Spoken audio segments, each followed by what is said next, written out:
A battlefield stretched beneath a bleak sky, littered with the bodies of more than a dozen fallen fighters. Dust and blood clung to the ground, marking the aftermath of a massacre that had ended long ago. Amid the silence, a lone survivor moved calmly through the field, stepping past the corpses without hesitation.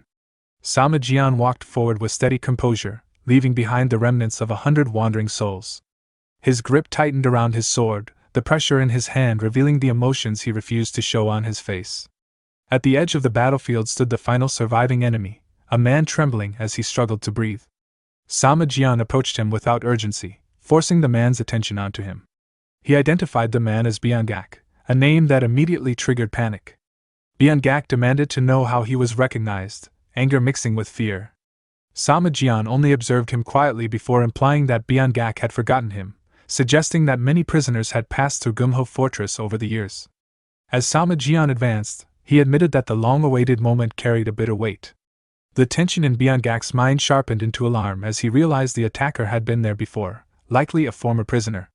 Desperation rose within him as he searched for an escape. Before any plan could form, Sama Jian vanished from his original position and reappeared instantly in front of him. A single downward strike followed, too fast for any reaction.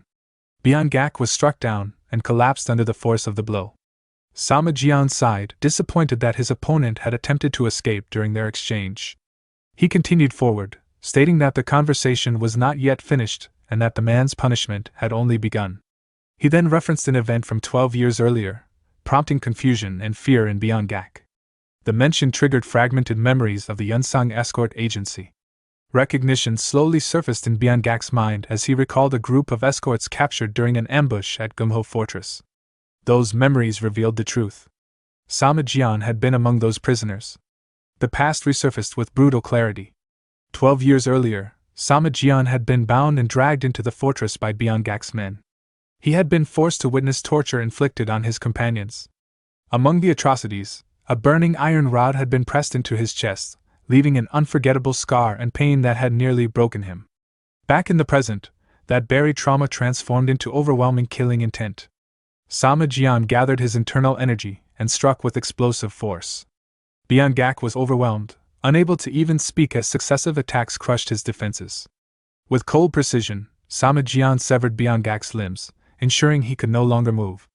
The man collapsed in agony, his voice breaking into a desperate roar that echoed across the battlefield. Yet Sama Jian did not stop to savor the result. He pressed further, asking one final question about a name from the past, Sama Jian himself. Byung-gak responded in confusion, failing to understand the question at first. Sama Jian then clarified the truth of 12 years ago.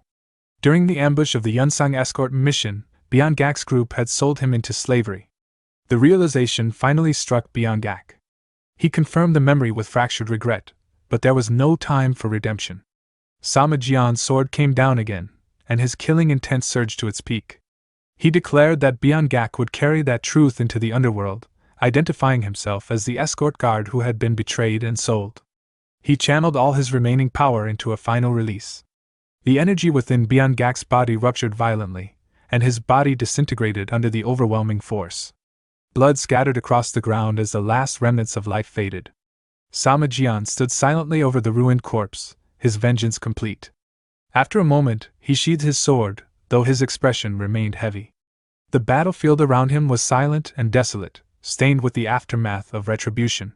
He expressed a quiet resolve that this would be the final time his hands would be stained with blood, and that he would attempt to live a normal life from this point onward.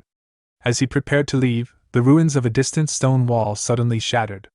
A subordinate emerged from the debris, rushing forward across the corpse-filled ground to report that all prisoners had been freed.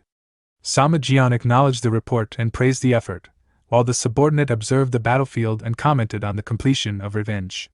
He questioned what would come next, referencing the enemies who had sold Sama Jian into slavery. The subordinate suggested that the remaining leader could still be hunted down later, and asked whether they would return home. Sama Jian looked up at the sky above the blood-soaked land. After a brief silence, he confirmed that they would finally return home. Under the distant stars that had silently witnessed the path of violence and retribution, the demonic path's first sword marked the end of his bloody journey. Time passed. A bright morning replaced the battlefield's darkness. Sama Jian walked leisurely along a quiet road, his subordinate following behind him. The calm atmosphere contrasted sharply with the violence of the past. Without turning back, Sama Jian questioned whether his companion was certain about continuing to follow him. The subordinate replied that he had nowhere else to go and expressed curiosity about Sama Jian's hometown. Their conversation shifted to the subordinate's past, revealing that he had once trained within the demonic cult and escaped from it. The memory carried both relief and disbelief, as if even he could not fully accept his own survival. Sama Jian reflected briefly on that sentiment, acknowledging that even he struggled to believe the path that had led him here. As he walked forward, his thoughts drifted back to the night he had returned to the headquarters of the demonic cult, his steps steady but his mind unsettled as the story continued toward an uncertain future. His serious expression took on an unusual severity the moment he stepped into the room. The person seated before him was Guan Hyo, the heaven-reaching demonic cult instructor, who regarded the young man with a sharp snort. That single sound made the atmosphere inside the room palpably tense.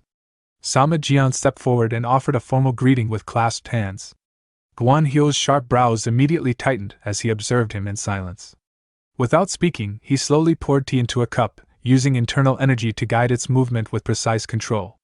As he set the cup down, he remarked coldly that he had not expected Sama Jian to come. In response, the cup was sent forward with sudden force. Sama Jian calmly watched its trajectory and caught it without difficulty, then drank the contents without hesitation. After finishing, he quietly refilled Guan Hyo's cup.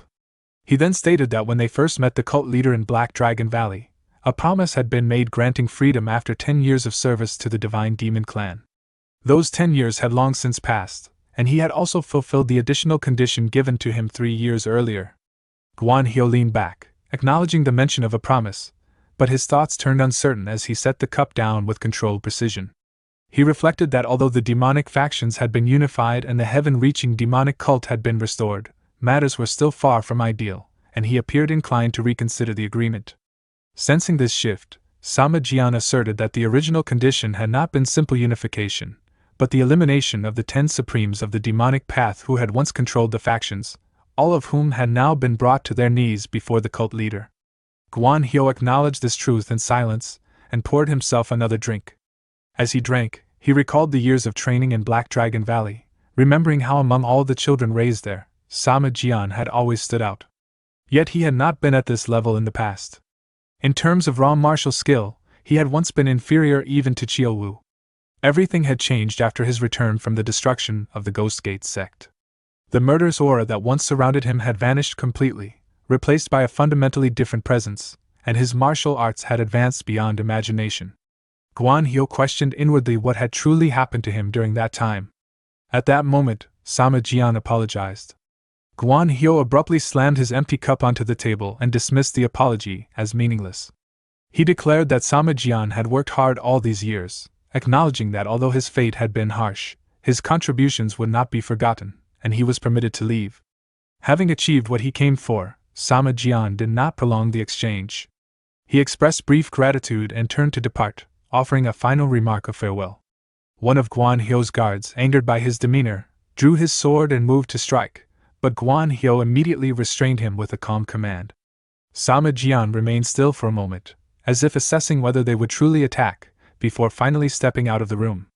After he had left, Chiaowu appeared at the doorway and casually offered a light-hearted, irreverent farewell before departing as well. Sama Jian nervously recalled an unpleasant memory. He had completed missions that once seemed impossible and had finally gained his freedom, yet a lingering doubt remained within him. He wondered whether his family would even recognize the man he had become after spending more than a decade bathed in blood. His thoughts were suddenly interrupted by Chiaowu's loud voice. Chiaowu pointed ahead and spoke excitedly, asking if that was the guardian deity Sama Jian always mentioned, remarking on its enormous size. Sama Jian's gaze followed his gesture and landed on the massive tree. A rare emotion surfaced on his face as he looked at it. He identified it as the guardian spirit. His steps quickened as he moved toward it, his heartbeat growing louder in his chest. Memories resurfaced of how, every year, his parents and the village elders would come to offer their respects, while he and his siblings would climb the tree and play beneath it. As the familiar rustic scent of wood filled his senses, his voice trembled with emotion as he realized he had truly returned home. Sensing his reaction, Chiaowu spoke cheerfully, remarking that Sama Jian had once been like this, and that he had always imagined him as stone-faced even as a child. However, their moment was interrupted by an unfamiliar voice. A child called out to them, causing both men to turn in confusion and realize that 3 children had appeared behind them without notice. One of the children informed them that outsiders were not allowed to touch the tree. Sama Jian quickly adopted a friendly tone and replied that he was not an outsider, asking if they were from Peach Blossom Village. The child hesitated and asked if he knew their village. Sama Jian smiled faintly while looking at the great tree trunk and confirmed that he did. He explained that this was the guardian spirit of Peach Blossom Village and that he had lived there as a child. The children stared at him in disbelief as he continued, describing the village layout in detail, including a small pond to the north and a thatched roof house slightly to its left, which he identified as his home. When he claimed it as his own, one child shouted in anger that he was lying. The accusation caused Sama Jian to freeze in place. He demanded to know what she meant. The girl insisted that the house belonged to someone named Adu, and claimed that Adu had no father or brother who looked like a mountain bandit. Chiao Wu, clearly displeased, questioned her remark about a bandit. Another child whispered uncertainly that he might be an uncle, but the girl rejected the idea and urged them to leave, insisting that Sama Jian was lying and calling him an ugly man before running off with the others. Chiao Wu became furious and roared at the children, causing them to flee in fear. Meanwhile, Sama Jian processed the unfamiliar name, Adu, in silence, realizing he had never heard it before. As they walked further into the village, Chiao Wu plucked a peach from a tree and tasted it, expressing satisfaction at its sweetness and remarking that it explained the village's name.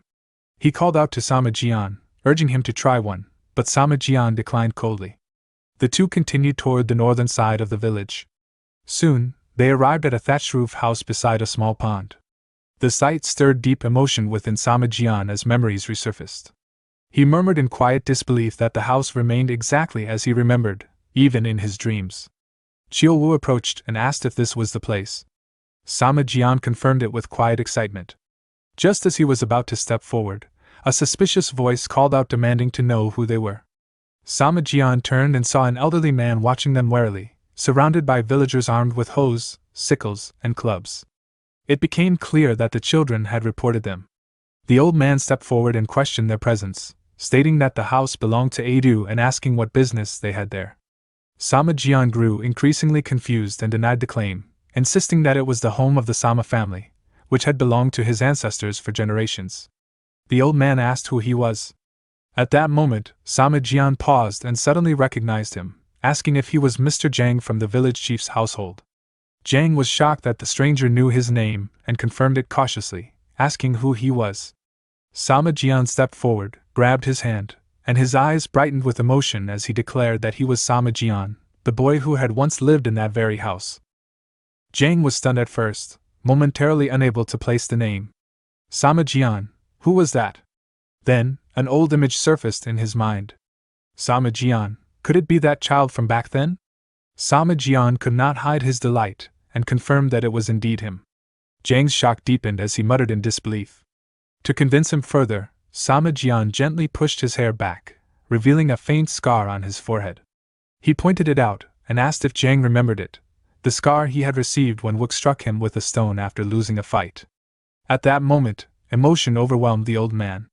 He recognized it immediately, and confirmed it with a trembling voice. Tears streamed down Zhang's aged face as he rushed forward and embraced him tightly. He demanded to know where the boy had been all these years and why he had only returned now, asking what had happened to him. Sama Jian did not respond with words. He simply accepted the embrace in silence, his expression conveying that the story was too long to explain in a single moment. After the emotional reunion, both of them gradually composed themselves and moved inside the house. That night, inside the home, Zhang poured tea for his guest and spoke gently. He asked about what had happened 12 years ago, recalling how Sama Jian had insisted on joining the escort agency, and then disappeared. Sama Jian lowered his head, quietly blaming himself. He remembered how Zhang had tried repeatedly to stop him, warning him that working as a guard for the Silver Castle agency was dangerous. Zhang, now understanding that Sama Jian must have endured great hardship, spoke with sympathy. He recalled how the boy had been forced to take on the responsibility of the eldest son at a young age, making him stubborn and determined. He had once believed Sama Jian had died, and now asked how he had survived all those years. Sama Jian lowered his gaze, and memories of his past surfaced. For him, those years had been defined entirely by battle. Images of fierce duels flashed through his mind, the decisive confrontation with the first powerhouse of the demonic path, and the final stages of a battle against the heavenly sword demon. The sword demon had already been cornered, yet Sama Jian stood before him, seemingly uninjured. That sight had filled his opponent with both rage and excitement. The sword demon spoke bitterly of how it had been 300 years since the fall of the heavenly demon, and how the demonic path had been shattered.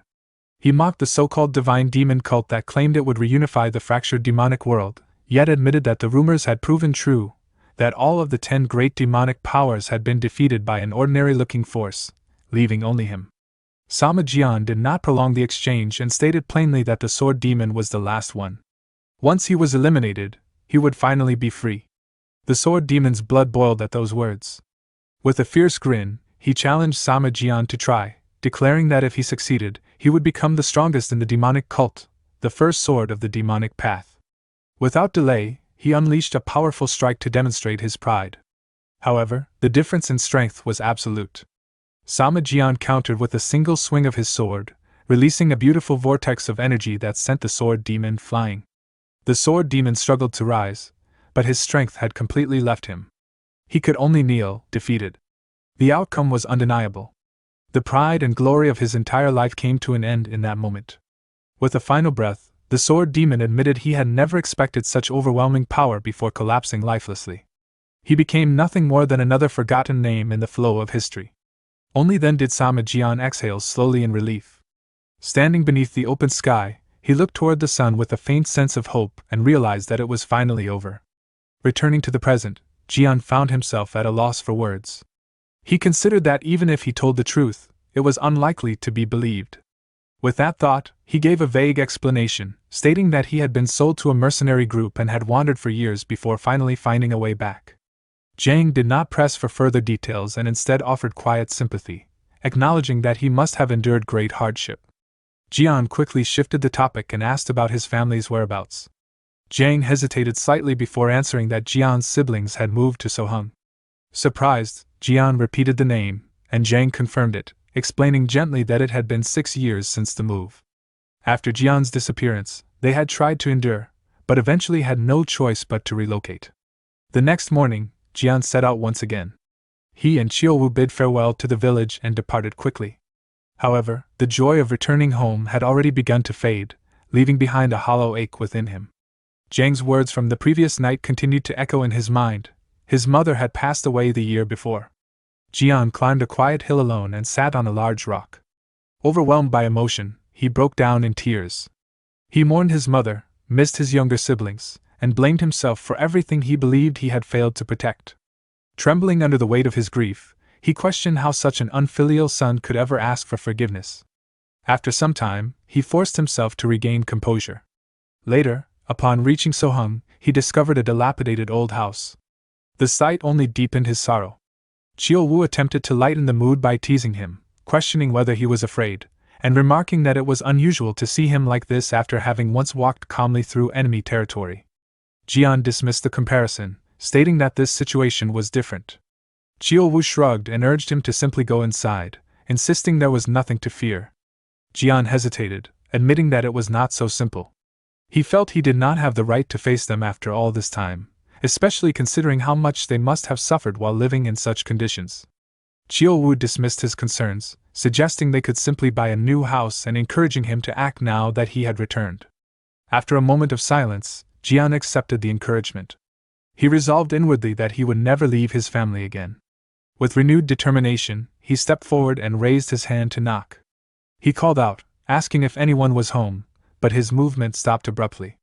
Standing before him was a girl. At the sight of her face, Jian froze in shock. Though she had grown into a young woman, her features still faintly resembled the little girl he once carried on his back. His expression tightened with disbelief as he stepped forward, trying to confirm what he was seeing. He began to ask if she was, but Qiuwu interrupted him suddenly, exclaiming in admiration that she was absolutely gorgeous. Startled, Jian immediately struck Qiuwu as a warning. He then composed himself, softened his tone, and asked the girl if she was Sama Jin. Sama Jin's eyes widened in shock as she asked how he knew her name. Upon hearing her confirmation, Jian was overwhelmed with joy and firmly grasped her hand. He began to speak, saying that she had grown so much and that he was.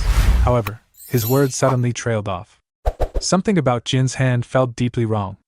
Jian stared at her with growing suspicion, and as he continued to examine her condition, his expression shifted to alarm. He sensed an abnormal surge of energy within her body and asked in shock what was going on. Sama Jin panicked and tried to pull her hand away, but her strength slipped out of control. She lost her balance and fell to the ground. Jian immediately reacted in concern, calling out to her in alarm. For the usually composed Jian, the situation left him uncertain and shaken. At that moment, a loud shout rang out from nearby. A young boy charged forward, demanding who they were. Jian and Qiuwu turned toward the voice in unison. Sama Jin, as if seeing salvation, called out desperately, addressing him as her little brother. Still confused, Jian repeated the words. "Little brother?" Before noticing the boy had already launched himself forward. The boy shouted that Jian had dared to touch his sister and threw a powerful punch. Jian easily evaded it with a slight movement and calmly asked if the boy was Ho. The boy roared in anger, confirming it and introducing himself as Guangho of the Concordant Mind Association. Without hesitation, he continued his assault, unleashing a chaotic barrage of punches and kicks while shouting accusations that they were despicable members of the Blood Axe sect. As he dodged effortlessly, Jian thought to himself about the names being thrown around. Concordant Mind Association, Blood Axe sect. He wondered if the boy had become involved with some kind of gang. He observed both Jin and the hot-headed youth and reflected that they once seemed innocent and mischievous, yet had now grown into entirely different people. Realizing none of his attacks were landing and that he was being treated lightly, Guangho became enraged. He shouted that Jian had not only humiliated his sister but was now mocking him as well, declaring that he would take his life. Fortunately, another young man arrived and intervened, stopping Guangho. He sternly reprimanded him, telling him to stop and questioning what he was doing on their mother's death anniversary. Jian observed the scene with a grave expression. Hearing those words, he wondered if the newcomer might be Haiyan. Guangho, still agitated, ignored the warning and told him to move aside. Haiyan, displeased, questioned his actions and reminded him that they did not yet understand the situation. He accused him of acting recklessly and asked if associating with those so-called gangsters had made him lose his judgment. Seeing that both of them were safe and well, Jian could not suppress a faint sense of relief and happiness. He thought to himself that they had all grown up. Guangho stubbornly insisted once again that they were not ruffians. Haiyan, clearly disappointed, warned him not to associate with them in the first place, as if trying to shape something refined out of rough material. To Jian, however, the chaotic scene felt strangely peaceful. He thought that as long as they were safe, nothing else mattered. At that moment, Guangho noticed Jian lowering his guard and seized the opportunity to strike. However, his blade was instantly stopped by Qiuwu's bare hand. With overwhelming strength, Qiuwu crushed it effortlessly as though it were made of soft clay. Guangho's face turned pale as he called him a monster. Qiuwu's competitive spirit flared, and he proudly declared himself the great Jumgang Yacha. Guangho, still furious, shouted that he did not care who they were and accused them of trying to steal from his family, calling them shameless intruders. This time, Qiuwu was truly provoked. He demanded to know what Guangho meant, angrily rejecting the accusation and asking if he looked like a thief. Jian calmly stopped Qiuwu from escalating the fight. He then approached the three siblings and hesitantly tried to introduce himself, but before he could finish, Guangho shouted in alarm, identifying the approaching group as the Blood Axe sect. Jian turned his gaze toward the disturbance with mild irritation. A group of menacing men was swaggering toward them.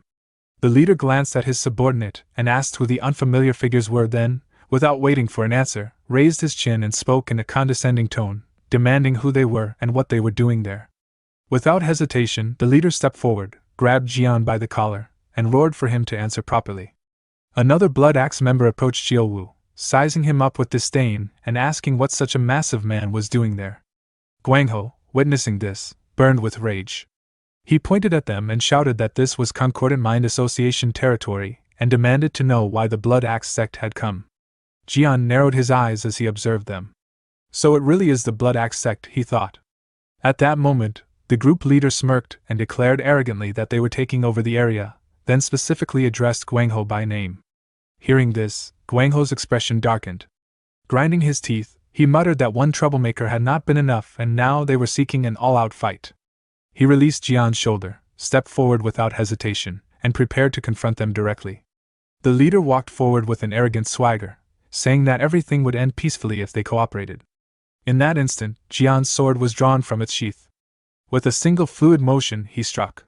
The attack was instantaneous and precise, and the Blood Axe leader collapsed, killed in a single blow. For a brief moment, chaos spread among the Blood Axe members.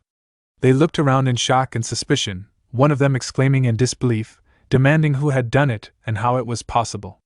Jian used sound transmission to speak to Chiao Wu, instructing him to handle the rest. He signaled him calmly, telling him to eliminate the remaining enemies. Chiao Wu raised an eyebrow, his expression confident and unbothered. He replied that it would be taken care of.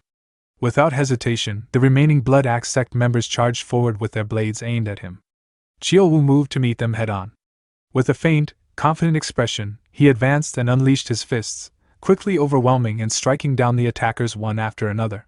When it was over, Chiao Wu looked at the fallen bodies and sneered in contempt, calling them useless small fry. Then, scratching his head awkwardly, he muttered that he might have been a bit too rough. The three siblings, Jin, Guangho, and Haiyan, stood frozen in place, mouths agape in shock. They struggled to comprehend what had just happened, realizing that an entire group had been wiped out in an instant. Chiao Wu pointed at the defeated enemies at his feet and smirked, asking if they still thought he was on their side. Jian looked flustered, unsure how to respond. He then stepped forward again, trying to calm them. He insisted that they were not thieves and addressed Jin, Guangho, and Haiyan directly, asking if they did not recognize him. As he spoke, he pulled his hair back to reveal the scar once more. Guangho gasped in shock. Staring at it, he asked in disbelief if it was truly him, his older brother. Jian smiled softly and confirmed that he had returned. Haiyan immediately rushed forward and embraced him tightly, burying his face against his shoulder as he broke down in tears. Jian held him and spoke gently, apologizing for being late and asking if he had kept them waiting too long. Guangho was stunned, his eyes widening in disbelief as he asked what had happened and where Jian had been all this time. Jian let out a quiet sigh and replied that he would explain everything later, as it was a long story. From inside the house, smoke rose from the kitchen chimney while Chiao Wu's hearty voice echoed nearby. He spoke cheerfully, saying he liked Guangho's personality and that there were a few people like him among their subordinates, referring to Jian as boss. Guangho frowned and narrowed his eyes in curiosity, asking why Chiao Wu kept calling Jian boss. Chiao Wu crossed his arms and explained that when he was younger, he had once picked fights with Jian and been beaten badly, and that Jian had even saved his life a couple of times afterward. Guangho reacted with excitement, asking if that was really true. Jian immediately used sound transmission to warn Chiao Wu not to speak nonsense. Chiao Wu forced a smile and corrected himself, saying he was only joking and that Jian simply disliked being called brother. Jian then calmly stated the same, deflecting the topic, and asked how they had been living all these years. Haiyan calmly replied while eating that he was working as an escort at the Pearl Sea Escort Agency. Jian's eyes narrowed thoughtfully as he repeated the words, asking if it was an escort agency. Haiyan added that Jian must not have heard about it from Mr. Zhang, and explained that he was currently learning the trade under the general manager with Yuck. Jian frowned and muttered that he had expected their mother would have been against such work. Haiyan nodded and confirmed that she had been even more strongly opposed than expected. Guangho, sitting nearby and chewing his food, remarked bluntly that Jian had disappeared while working as an escort and that he had been wrong to choose that path from the beginning. Haiyan immediately snapped back, his face turning red with anger, calling Guangho a wandering bum and questioning his right to speak. Guangho remained unfazed and replied that at least he earned more than Haiyan. Haiyan's expression darkened further, as he accused Guangho of making money by bullying the weak and said he did not need such money. Unable to hold back his anger any longer, Guangho shouted that they never bullied anyone and that Haiyan was speaking without understanding. At that moment, Samajin slammed a plate onto the table and shouted for them to stop, saying that Jian had only just returned after 12 years and that they were still arguing. Her expression suddenly changed, and she abruptly suffered a nosebleed. Panicked, Samajin tried to pinch her nose shut while trembling. Everyone froze in shock. Jian rushed over immediately, his expression tightening as he examined her condition. He realized something critical, that the yin energy in her body was far too strong. Guangho stood up in alarm and asked how Jian knew that. Jian turned and asked whether they had taken her to a clinic for examination and what the doctors had said. Hyan explained that they had visited the most renowned clinics in the region, but none had been able to determine the cause. Even the most reliable physician had given the same assessment Jian had just made, which was why her hands and feet were constantly cold and her skin remained pale. Jean calmly reassured them, saying that she was fine and that she could still endure it. Without saying anything further, she quietly opened the door and stepped outside, leaving the others in stunned silence. After the door closed, Hyan lowered his head and explained that they had moved to Sohung because the doctor who might be able to help her was there. Guangho added, his voice trembling with emotion, that she could only function normally by taking medicine that supplemented her young energy, otherwise Jean might not have survived until now. A heavy silence followed. Jian remained quiet for a moment, then asked whether there was a cure. Hyan's expression darkened as sadness crept into his face. He explained that a complete cure was difficult, but the symptoms could be managed with treatment. However, the cost was extremely high, and even maintaining the treatment was already a heavy burden. The money he earned was not enough, and without the extra income brought in by his younger brother, they would not have been able to endure. In truth, he added, he did not even have the right to criticize him. Hyan raised a hand to hide the tears forming in his eyes. Guangho was taken aback. Jian placed a hand on Hyan's shoulder in quiet comfort. He told him that he had done nothing wrong, and that no brother could stand by while his sibling went astray. He then admitted that the one who had no right to speak was himself, and he apologized to both of them. In unison, Guangho and Hyan immediately responded, calling him Big Brother. Jian's gaze remained steady and firm. He thanked them and said that they should not worry about money. The next day, they would go and meet that doctor. Hyan stood up and bowed deeply, thanking him and urging him to rest, saying he must be exhausted. Guangho also stood, and together the two of them left. A heavy silence remained between Jian and Qiuwu. Jian poured himself a cup of wine. Beside him, Qiuwu muttered that if he had known, he would have brought some things with him. Jian, not fully hearing him, turned and asked what he meant by brought, questioning if he was referring to bandits. Qiuwu raised his cup thoughtfully, and replied that those bandits had accumulated a large amount of wealth, but Jian had ordered it to be left untouched. Jian took a slow sip of wine and stated that the wealth belonged to the victims, the captured merchants and escorts, and should be returned to their families. He added that he had no desire to touch such money. Qiuwu fell silent, unsure how to respond, and only said that it was Jian's decision. He then mentioned that they still possessed the item obtained from the demonic Buddha temple, which could be sold for a good price. He asked for Jian's opinion on Jin's condition. Jian set his cup down and admitted that he was uncertain, as he was not a physician. Qiuwu asked if he could not make even a rough guess. After a moment of thought, Jian explained that the balance of energy in Jin's body was severely distorted, with yin energy overwhelmingly dominant. Qiuwu frowned and suggested that they could simply supplement her yang energy, adding that with Jian's internal strength, it should not be difficult. Jian shook his head slowly, stating that the situation was not that simple. He had already attempted to transfer yang energy as suggested, but it had no effect, as there was no viable path for energy to enter her body. Alarmed, Qiuwu asked what that meant. Jian's expression grew grave as he concluded that if the condition continued, Jin might not survive. The following day, all of them arrived in front of a renowned clinic. They looked up at the scene together.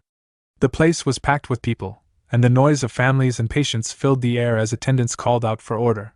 Jian remarked that the line was extremely long, and that they had arrived late, though they had left early. He had not expected such overwhelming crowds, confirming that it was indeed a famous clinic. Guangho casually smiled and explained that this was the most well-known clinic in the region. He then stepped forward confidently. He approached the group managing the queue and politely greeted them, clasping his hands and thanking them for their hard work. Seeing this, Qiuwu asked who they were. Hyan replied that they were members of the Concordant Mind Association, explaining that they did not only manage this place but also earned money by maintaining order at other business locations as well.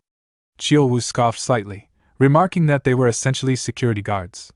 He then questioned why Guangho was acting so submissive, especially after his earlier boastful attitude.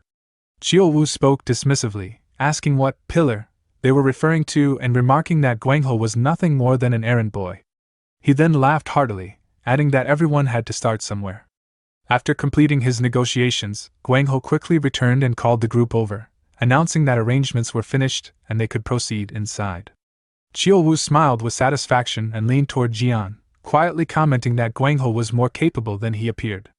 The group moved further into the clinic. The deeper they went, the more crowded it became. Jian observed aloud that not only were there many patients, but there were also a large number of physicians. Hyan, walking beside him, explained that in his experience as an escort, he had never seen a place as large as this, not even in Sohung or surrounding regions. When he first arrived, there had only been one guard and one physician, a man named Sosoma, but due to his abilities, the clinic had expanded rapidly within just a few years.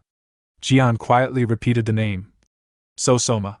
Chiu-Wu confidently added that the physician was certainly not a fraud.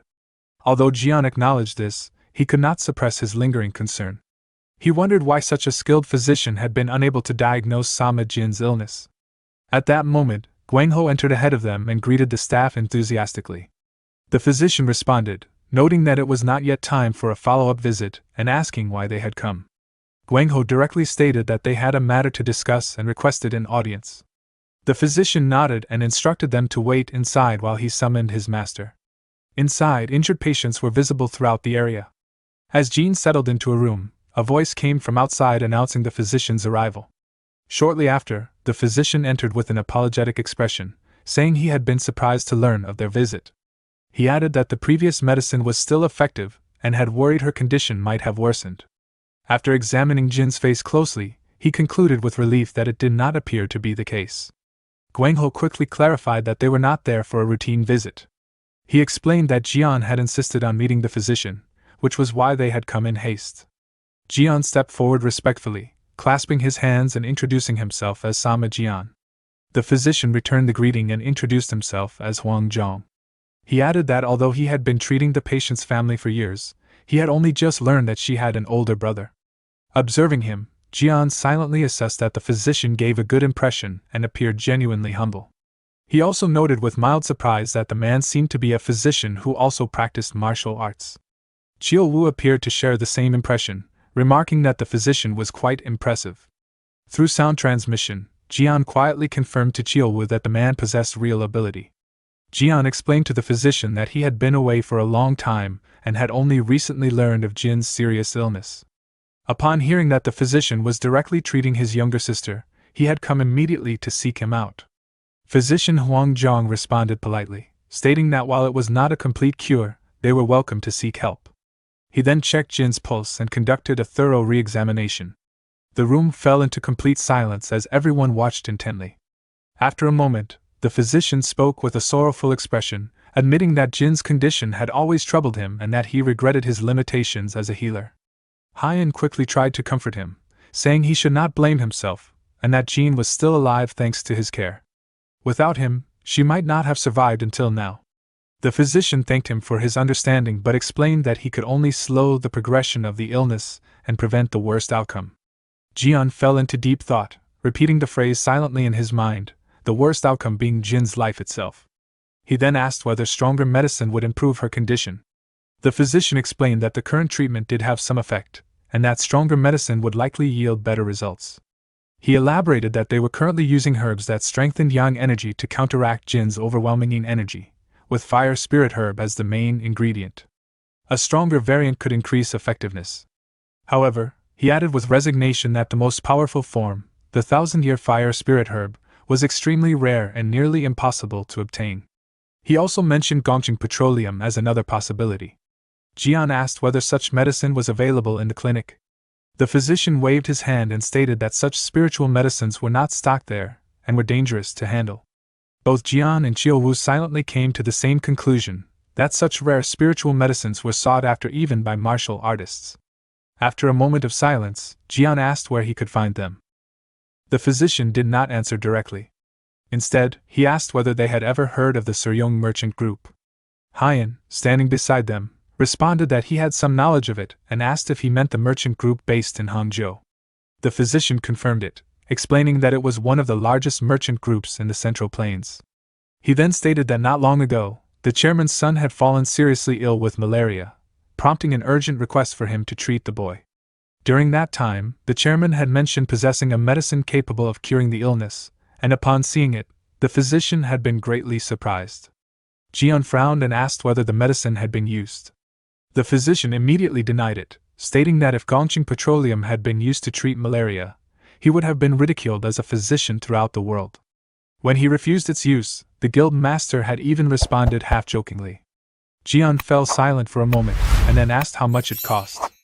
With a somewhat self-deprecating tone, the physician stated that it was priced at 300 taels of gold, as the chairman intended to sell it for that amount. Upon hearing this, Guangho and Haiyan were left speechless in shock. Sama Jin let out a disappointed sigh. Haiyan, still stunned, remarked that a single tael of gold was already enough to cover half a year's worth of medical expenses for them. Chiou-Wu muttered that the seller probably did not offer credit. Jian immediately confirmed that such a thing would not be possible. Chiou-Wu then frowned and suggested that their current resources were insignificant, but if they sold that item, it might be enough. Curious, Guangho and Haiyan asked what he meant. Jian used sound transmission to warn Chiou-Wu not to bring up the demonic Buddha matter again. Chiou-Wu quickly clarified that he had obtained an item during a mercenary assignment at Mount Mandiak, initially thinking it was just a glowing stone, but later learning it was extremely valuable and could be sold for a high price. Jian added that when the appraiser evaluated it, its value had nearly reached 400 taels, shocking them at the time. Once again, Guangho and Haiyan gasped in disbelief. Sama Jin, as if seeing a glimmer of hope, called out tearfully to Jian. Jian gently placed a hand on her shoulder and reassured her that he would find a way to save her. He then turned back to the physician and declared that he would purchase the Gongqing petroleum and asked him to arrange a meeting. The physician readily agreed and promised to contact the merchant group immediately. Sometime later, the scene shifted to Hangzhou. Under clear skies, a vast and magnificent mansion stood before them, its interior even more splendid than its exterior. Inside, the chairman of the Suryong merchant group spoke coldly, declaring that he would not sell. Jian, taken aback, asked him to repeat what he had just said. The chairman reiterated firmly that he was not selling the azure pure stone oil. With a confident expression, he added whether they understood his position. Jian remained silent for a long moment before asking the reason. The chairman looked down at the emerald-colored object before him, his expression darkening with displeasure, and stated that it was not enough. Jian's eyebrows lifted slightly as anger quietly rose within him. He forced himself to stay calm and responded firmly, suggesting that if the chairman believed it was a fake, he could have it reappraised by someone more capable. The chairman dismissed that immediately. That was not the issue. As the head of the Suryong merchant group, he claimed to have a discerning eye. Lowering his voice, he confirmed that the item was indeed a night globe pearl, and a high-grade one at that. Jian grew even more confused and asked why, in that case, the deal was being refused. The chairman looked at Jian with a resentful expression. Though visibly irritated, he suddenly burst into loud laughter, seemingly to ease the tension. He explained that the physician had likely mentioned his earlier remark about selling it for 300 taels, but that had been nothing more than a joke. In truth, they had no intention of selling it at all.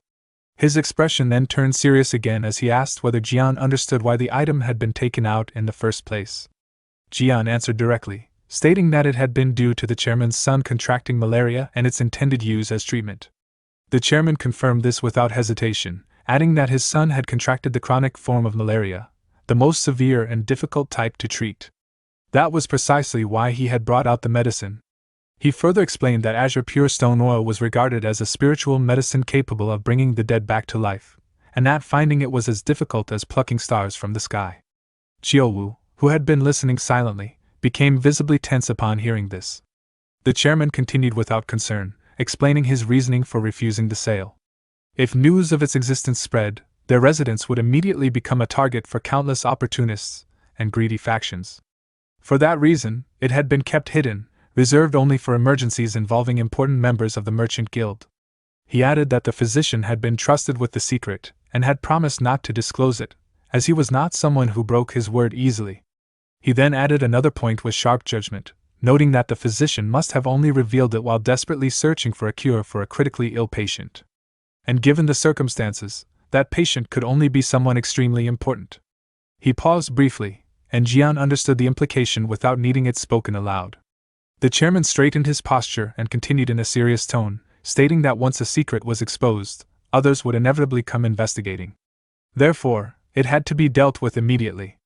Moreover, such a precious spiritual medicine could not be easily handed over, and in a situation of high demand, it was only natural for the seller to raise the price. A faint smile appeared at the corner of his lips as he mentioned the profit to be made. He then declared that the price would be set at 500 taels. Chiyo-woo was stunned by the price and blurted out in shock, unable to contain himself. The chairman calmly picked up the night globe pearl again and continued assessing it as though nothing had happened. He resumed the negotiation, stating that, as he had said before, the pearl was of high quality, but its small size meant it was not worth 400 taels of gold. It needed the right buyer to realize its true value. At most, he would only offer 300 taels. He then placed the pearl back down and began calculating additional charges with ease. He added that there would be a 100 tael confidentiality fee for the transaction and another 100 taels due to high demand. In total, an additional 200 taels would be required. In exchange, he would provide the azure pure stone oil. The chairman's blatant greed enraged Chiyo-woo, who shouted curses in frustration, calling him insane and pointing directly at him. He threatened that there were limits to everything and even warned that he might destroy the entire merchant group. Jian immediately stopped him and scolded him for always acting impulsively and causing trouble. He then turned to the matter at hand and asked how much money they currently had. Chiyo-woo answered honestly that they had brought about 120 taels when they left, with some additional funds beyond that. Before he could finish, Jian turned back to the chairman and continued the negotiation himself, stating that he would add another 100 taels and retain only a small amount for living expenses. Chiyo-woo was shocked even further by this decision. Jian ignored his reaction and instead focused his attention on the chairman. He asked directly, with a sharp tone, whether the chairman truly had a good eye, and then questioned what he thought of him. Faced with this unexpected challenge, the chairman paused to assess him carefully. After a moment, he stated that although Jian was young, he carried the aura of someone who had experienced life and death repeatedly. Jian did not hesitate and openly admitted that he had once been forced into the demonic path. Countless lives had been taken by his hand, and it had not been easy to escape that life. He explained that he had made a promise to himself to end his blood-soaked past and live a normal life with his family. He continued speaking about his past as the chairman listened in silence. Jian added that his family was now in difficult circumstances, and he no longer had reason to keep that promise. He then asked directly what the chairman thought he would do under such conditions. The chairman narrowed his eyes, carefully analyzing every detail and possibility in his mind. He concluded that Jian was not lying, as he was openly revealing his darkest past along with his remaining wealth. After a moment of thought, the chairman chose not to answer directly. Instead, he offered a condition. He agreed to make an exception for Jian's situation, but in return, Jian would have to assist him with something in the future. Jian's objective appeared to be achieved, and he immediately accepted the condition. In the end, both parties reached an agreement. The azure pure stone oil was secured, and lodging for the night had also been arranged. A campfire burned steadily as grilled fish finished cooking nearby. Chiyo-woo ate while using his dagger, but the events from that morning still lingered in his mind, making him angry. He muttered that the man was a bastard and added that if it weren't for Jian, he would have flattened him without hesitation. Jian also felt a hint of guilt and apologized for the situation regarding their shared funds before taking a sip of tea. Chiyo-woo responded that it did not matter, since they were talking about saving Jin's life. He said he did not care whose money it was, but what angered him was that the chairman had known their situation and still deliberately raised the price. Frustrated, he muttered that he could not stand it, and even questioned whether they should go back and take it by force. Jian immediately suppressed his rising anger and warned him sharply, asking if he intended to spill blood over medicine meant to save his sister. Chiyo-woo, after a pause, muttered that when it was put that way, Jian was right. Jian picked up a branch from nearby and spoke about his thoughts. He reflected that everything they had done had been for survival after being kidnapped, and although their victims had all belonged to the demonic path, they were still stained with blood. He acknowledged that his own hands were covered with the lives of countless people, including the 10 great powers, all for the sake of unifying the demonic path. He then stated that now that they had escaped that world and entered society, they needed to abandon their old ways. Emphasizing each word, Jian explained that the Central Plains was governed by the order of the Murim world and its great clans, and they would have to adapt to it.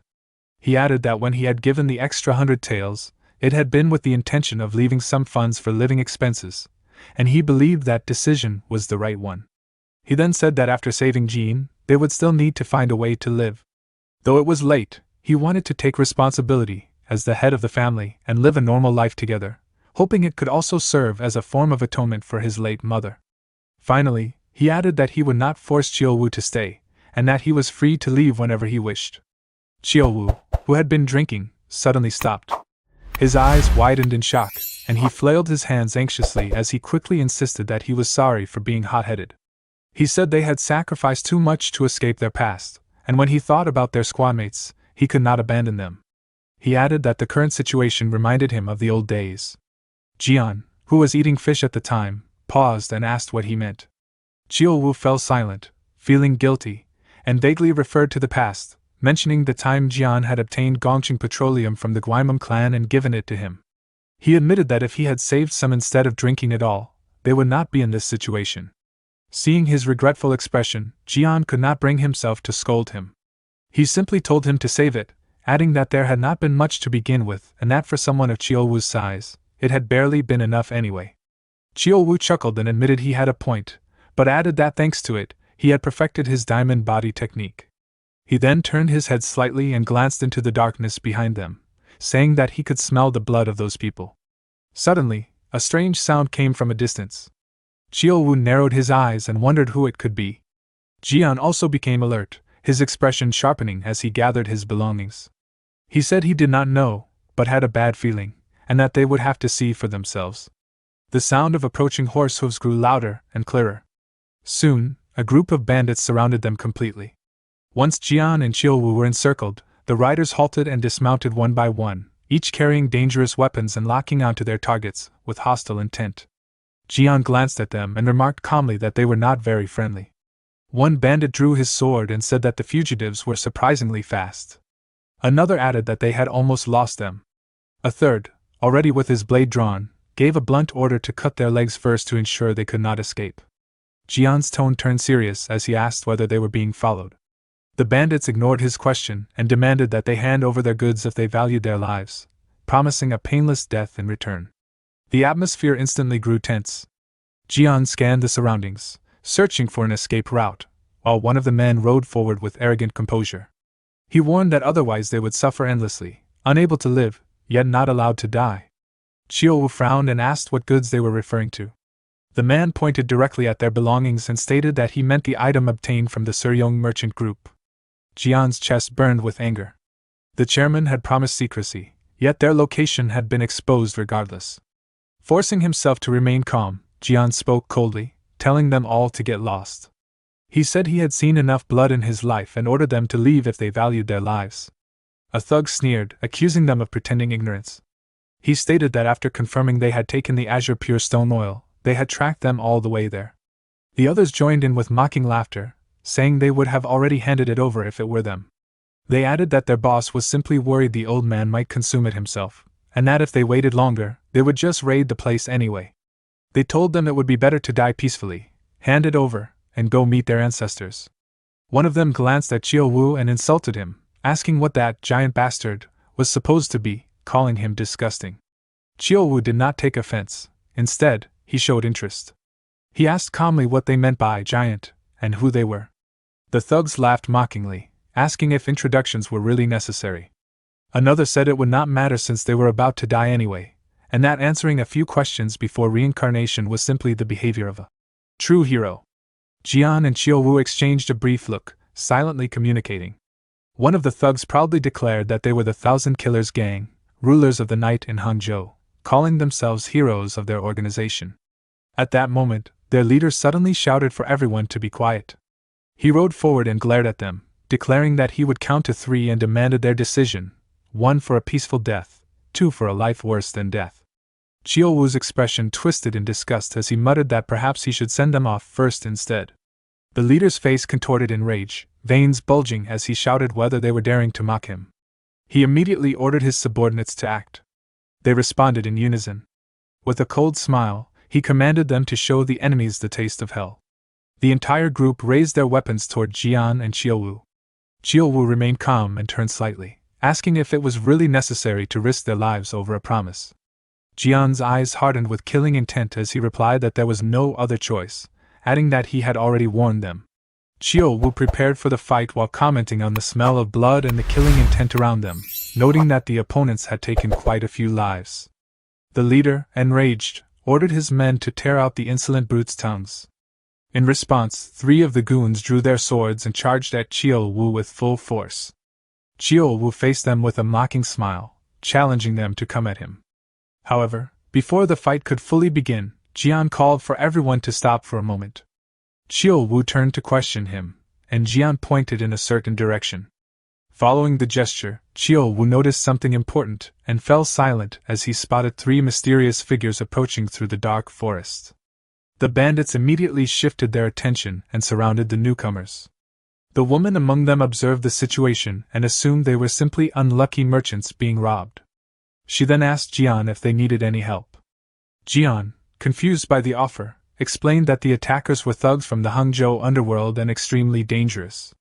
Through sound transmission, Chiyo Wu remarked to Jian that the woman and her guards seemed skilled. Jian agreed, noting they appeared to be high-level experts. Chiyo Wu, however, disagreed, saying they were not necessarily high-level, but still strong enough to deal with the thugs easily. Jian added that the real expert was the woman herself and suggested leaving the situation to them. Both of them communicated silently through sound transmission. Jian then addressed the woman directly and requested her assistance. As the bandits moved in, the newcomers prepared for combat.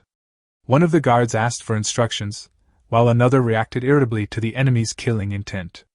The woman warned the bandit leader that if they backed down now, no one would be harmed and she would overlook everything so far. The bandit leader, believing the group to be armed bodyguards from a noble family, decided that obtaining the azure pure stone oil was more important than caution. Enraged, he ordered his men to eliminate everyone.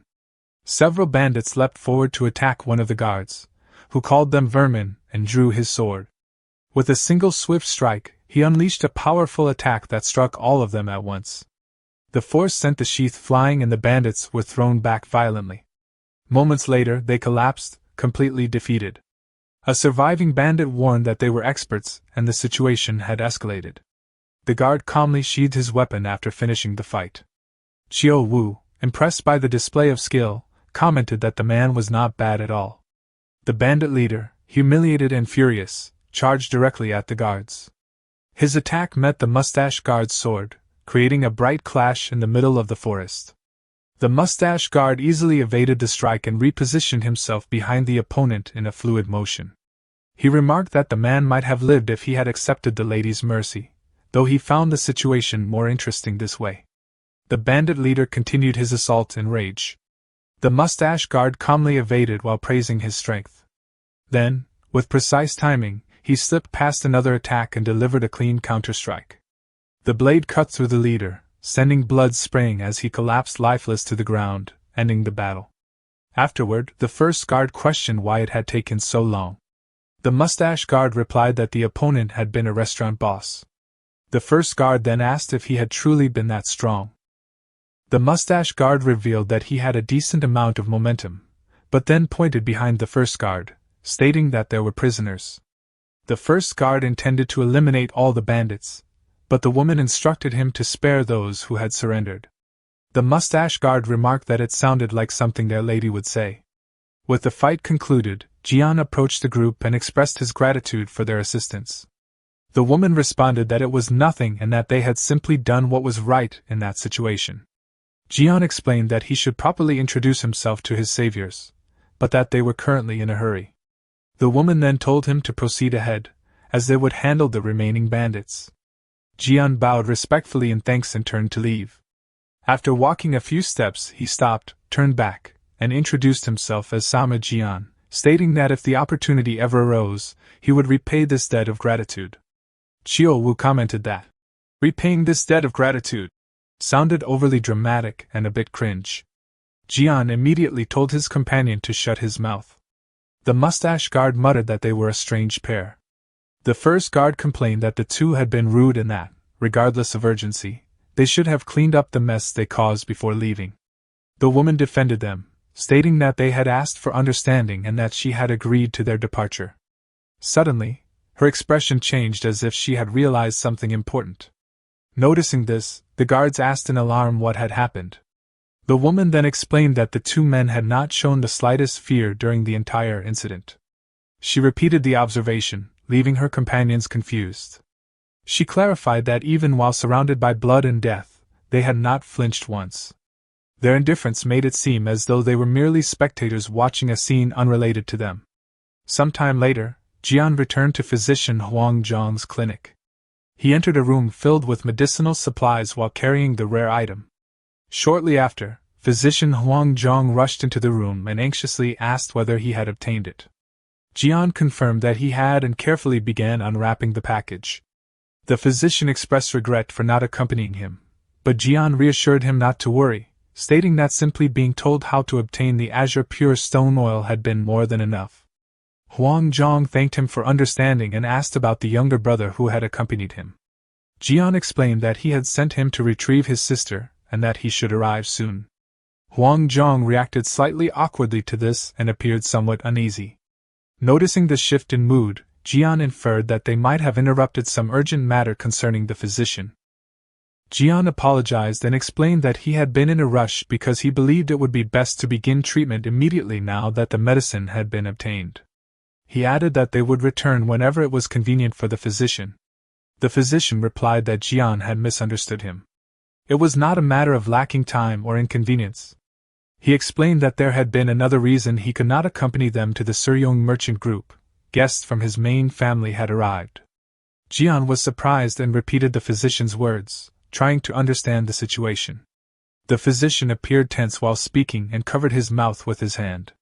He then asked whether Jian had ever heard of the medical house of living immortal. Jian was shocked, as it was a medical family reputed to be capable of reviving the dead. He stated that he had not known the physician was connected to the medical house of the living immortal, and added that he had already been impressed when the physician treated his youngest sibling when no one else could, but this revelation was beyond expectation. The physician replied that Jian was flattering him. He clarified that he had not truly treated the patient, but had merely struggled to keep her condition stable. Due to the uniqueness of Jian's sister's condition, he had repeatedly consulted the main family and requested assistance. The main family had shown interest as well, but over the past few years the Central Plains had been devastated by various plagues, leaving them without the manpower to send a doctor. However, as he continued, Jian's expression brightened and he immediately asked whether a doctor from the main family had finally arrived. The physician confirmed that a doctor had indeed come. He explained that the doctor had been traveling to Hangzhou on business and had stopped briefly in Soham. After completing his work, he had agreed to return and examine Jian's sister's condition. He added that the doctor was one of the top figures in the clan, and that compared to him, his own skills were insignificant. Jian immediately stood up and bowed, expressing his gratitude and saying he did not know how he could ever repay such kindness. Huang Zhang responded that it was not kindness but simply his duty as a physician. He added that the doctor had said he would return as quickly as possible after finishing his business, though the exact timing could not be guaranteed. Jian replied that there was no need to worry about timing, and that as long as she could be cured, waiting meant nothing. He said he could wait as many days as necessary. Suddenly, the physician's expression turned serious, and he appeared deeply concerned about something. Jian noticed the change and asked if there was any problem. The physician internally struggled, finding it difficult to give a definitive judgment about the illness, and worried about upsetting Jian's happiness. Because of this, he dismissed the concern and said it was nothing, adding that he would contact them later. Some time later, the family was seen gathered at their country home on a peaceful, sunny day. During the meal, the sister and brother served food, and the atmosphere appeared warm and cheerful. Jian then asked Haiyan where he would be going for his next escort mission. Haiyan replied that his next destination as a warrior would be the city of Wuxi. Jian remarked that it was quite far north from where they currently lived.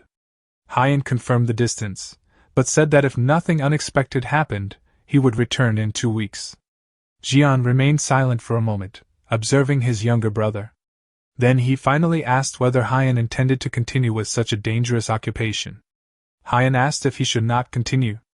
Jian responded that the job was too dangerous for him, reminding him that he had returned after 12 years and fearing that the same fate might befall his younger brother. Hyan replied that he had started at 17 and had already been doing it for 5 years. He added that there was no guarantee of safety in the future, and if he lived in fear of things that had not yet happened, he would accomplish nothing. He also noted that the treatment and conditions were better compared to other escort bureaus. Jian then revealed that he had saved enough money so he would no longer need to work that job. Hyan questioned this, asking if Jian had not said that he had already spent it all, specifically on Azure Essence. At that moment, Jian suddenly turned to Chiyo Wu with suspicion. Chiyo Wu was startled and let out a nervous chuckle, explaining that he had only been asked too many probing questions. Hyan then spoke up in Chiyo Wu's defense, questioning why Jian was treating him that way and whether he had expected him to hide the truth.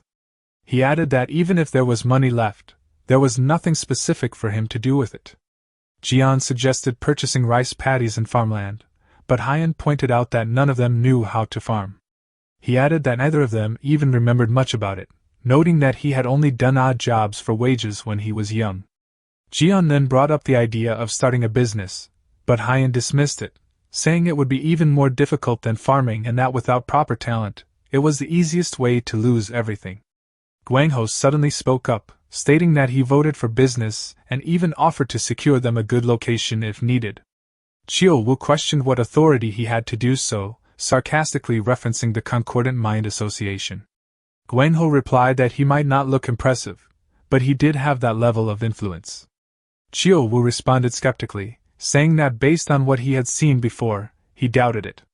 Hyan then said there was no need to rush, as Jian had only just returned. He added that they also needed to keep an eye on the youngest's treatment. He suggested that if Jian was truly concerned, he could work with him, noting that with Chiyo Wu's size, even the bureau head would eagerly welcome him. Chiyo Wu immediately rejected the idea of being a porter, stating that if he were to work, he would rather be an escort. Jian, however, expressed uncertainty about returning to bureau work. The sister remained silent for a moment before advising them not to make any hasty decisions and to take their time considering their options. Jian agreed, admitting that he had been too rushed. He stated that he would think carefully for now and, in return, wanted them to do the same. He added that he would not force Hyan to quit immediately, but expected him to seriously consider it. Hyan agreed, saying he would think about it seriously as requested. After that, the conversation concluded, and the family decided it was time to eat. Sometimes later, Jian and Chiyo Wu were walking through a bustling city. Chiyo Wu complained repeatedly, saying that finding honest work was extremely difficult, so he suggested taking a break, and Jian agreed. They decided to eat dumplings and walk toward a street food stall. Chiyo Wu ordered 2 plates of meat dumplings and asked if the vendor had any drinks. The vendor apologized and said he did not sell alcohol, so Chiyo Wu simply ordered the food. Seated at a table while waiting, Chiyo Wu asked Jian what they should do, since there did not seem to be any jobs available for them. Jian replied that he was right and that he had already told Hyan the same thing, but after living by the blade his entire life, honest work was not easy to find. Chiyo Wu asked whether Jian truly wanted to try business. Jian replied by asking whether that meant asking Guangho for a favor. Chiyo Wu smiled and said that Jian should allow his family to finally hold their heads high for once. Jian refused, stating that after dealing with Hyan, he intended to pull Guangho out of that gang as well, since it would not be right to rely on favors. He then added that Chiyo Wu did not have the temperament to sit quietly and run a business, joking that they would be lucky if he did not end up hitting customers. Chiyo Wu chuckled and agreed that the assessment was accurate. At that moment, the vendor arrived with their food. The old man served the dumplings, and Chiyo Wu remarked that they should eat before worrying about the future. The dumplings appeared juicy, and one was picked up with chopsticks for the first bite. After tasting it, Chiyo Wu expressed surprise at how good it was. Jian also tried some and agreed, noting that it was far better than the previous day's food and praised the filling. He asked the vendor if it was pork, and the vendor confirmed immediately. Jian reflected on the noticeable difference in taste despite it being the same meat. The vendor proudly stated that no one used meat of such quality. Chiyo Wu suggested they might be using different cuts, but the vendor explained that it was not the cut that mattered, but the butcher's skill. Jian remarked that there must be a specific method for slaughtering pigs, and the vendor clarified that while the method was the same, The skill of the butcher made all the difference. Jian did not fully understand, but Chiu suddenly sensed a strong danger approaching. His expression turned serious as he went on alert. In an instant, he struck down a charging pig with a single precise blow to the head, killing it immediately. Chiu asked if Jian was unharmed, and Jian thanked him for the assistance. Chiu then commented that the sudden appearance of a pig was strange. In the distance, a group of men rushed toward them and the fallen animal. Upon arriving, they asked urgently if Chiu was all right. Chiu replied that they were fine, but the pig was not as fortunate. He then joked that they would not be asked to compensate for it since it was the men's negligence, leaving them shocked. An old man then appeared and began shouting at the group, calling them incompetent fools and scolding them for repeated failures. The men immediately bowed and apologized. The old man stated that the apology should be directed toward Jian and Chiu, not toward him. The group then apologized to both Jian and Chiu. Jian stated that it was fine as long as no one was injured. The old man also apologized and explained that the candidates had allowed the pig to escape, then thanked them for their assistance. Hearing the word candidates, Jian showed a curious and slightly surprised expression. The old man explained that he owned a butcher shop and was searching for someone to take over the business after him. Jian connected the information and asked if the old man had been the one who butchered the pig used for the dumplings.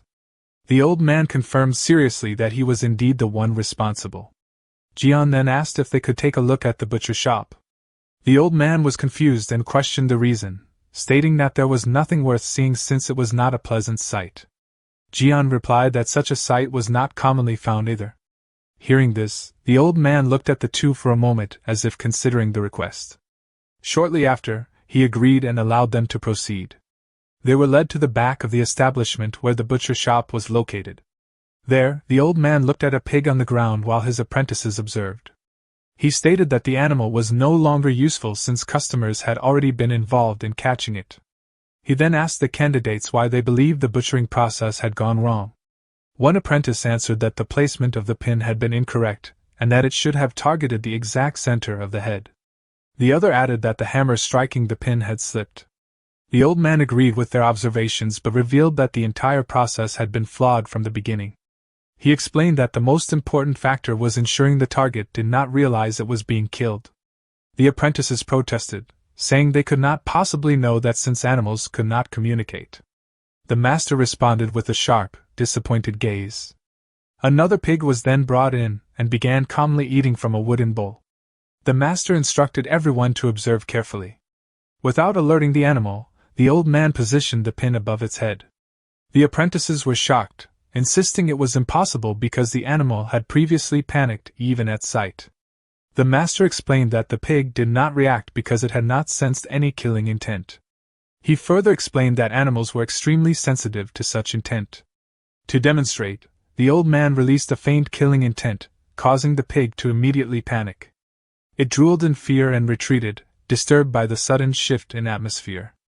Chiu sensed the intent and was surprised that the old man had both revealed and concealed it so seamlessly. He asked Jian whether the old man was a martial artist, but Jian dismissed the idea, stating that there was no sign of martial arts training, though the man was clearly exceptional. The old man then prepared for the strike and explained that they were only truly ready when they could avoid revealing any killing intent. Everyone watched in shock as he executed the final blow with the pin. He added that the most important aspect was finishing in a single strike so fast that the target did not even realize it was dying. Chiu remarked that the animal had been killed without even a scream. Jian agreed, stating that it had been a powerful strike. After the demonstration, the old man shouted at his apprentices, asking what they were doing and reminding them that real work only began after the breath had been cut off. He ordered them to quickly drain the blood from the animal, and they immediately complied. Chiu commented that the old man's voice was no joke and that he was extremely strict about his work. Nearby, the butcher shop cleaner overheard this and explained that the old man had no children and was looking for someone to inherit and continue his legacy. Chiu did not understand why it was such a serious matter, since it was only the job of slaughtering animals, and asked Jian for his opinion. Jian replied that if it was something someone had devoted their entire life to, they would naturally feel that way. He compared it to Master Bulto, mentioning how many people he had rejected before Chiyo Wu, a well-known story even in the Black Dragon Valley. Chiyo Wu did not fully understand the comparison, but he remembered that his former master also had an exceptionally powerful voice. Jian added that it was not only his voice that stood out, as his physique had also been enormous. He jokingly suggested that the master likely favored Chiyo Wu because their body types were similar. Chiyo Wu smiled and said he had heard that many times before. Suddenly, Jian declared with a determined expression that they would take over the butcher shop. Chiyo Wu was shocked by the decision. Jian explained that they had searched all day but found no place willing to hire them. He added that things would be different if they continued using the sword, but he wanted work they could be proud of in front of their younger siblings. He also noted that hiding their past was already a burden, and Chiyo Wu had nearly exposed it several times. With that decision made, Jian approached the master butcher to discuss employment. He applied for the position, and the old man asked if both of them intended to join. The master scoffed, assuming that after seeing his work, they believed the job was easy. He then apologized to the customers and asked everyone to leave. Jian immediately objected, stating that after witnessing the old man's technique, no one could possibly think the job was easy. He praised the butcher's skill, calling it an art refined through years of experience. Impressed by the compliment, the master butcher asked them to wait and led them to another area. There, the man walked down a wooden ramp while another pig followed closely behind. Soon after, Jian was positioned in front of the animal, prepared for what was to come. The old man challenged him, telling him to demonstrate his ability if he truly wanted to take over the business. Jian admitted he had never done it before but said he was willing to try. He then knelt down and prepared for the strike while the pig calmly ate from its bowl. With a single precise blow, the animal was struck, and its blood splattered across the wooden ceiling. The master butcher stumbled backward, completely stunned by what he had just witnessed. Wide-eyed, the old man stated that what had taken him a lifetime to learn had been executed effortlessly by the young man. Still in disbelief, he asked again whether Jian had truly never been taught before. Jian calmly replied that he had simply followed what the old man had demonstrated moments earlier. Jian then shouted at Chiyo Wu, ordering him to hurry and hang the animal for the next step.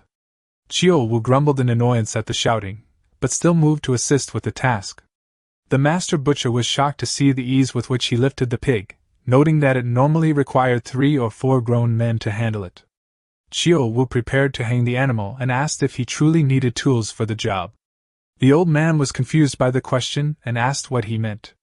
Chiyo Wu proceeded to hang the dead pig using the chains and then walked toward a wooden gate, leaving the others behind. Suddenly, a loud noise echoed from outside the butcher shop. The master butcher rushed toward the sound, with Jian following closely behind. Outside, Chiyo Wu had already killed a pig with a single punch. He excitedly stated that, in the end, they only needed to finish the butchering. The old man was left speechless by the display of overwhelming strength and finally understood the situation. He asked whether they were martial artists, and Jian confirmed that they had once been. The old man could not understand why martial artists would choose such physically demanding labor. Jian then explained with a serious expression that they simply wanted to live ordinary lives. The master replied that with their abilities, they could pursue other work, but Jian stated that it had not been easy for them. After hearing this, the old man realized that the 2 young men had lived far from peaceful lives. He sighed and decided to accept them as apprentices in the butcher shop. He remarked that it was unfortunate he did not have much time left, and Jian asked him to teach them properly. Jian confidently assured him that the master would not regret his decision. Some time later, the scene shifted to a cat resting peacefully on the roof of a house. Inside, a calligraphy brush moved rapidly as an important message was being written. A man named Yango Jung reacted in shock upon hearing the name of the Healing Sun Medical House.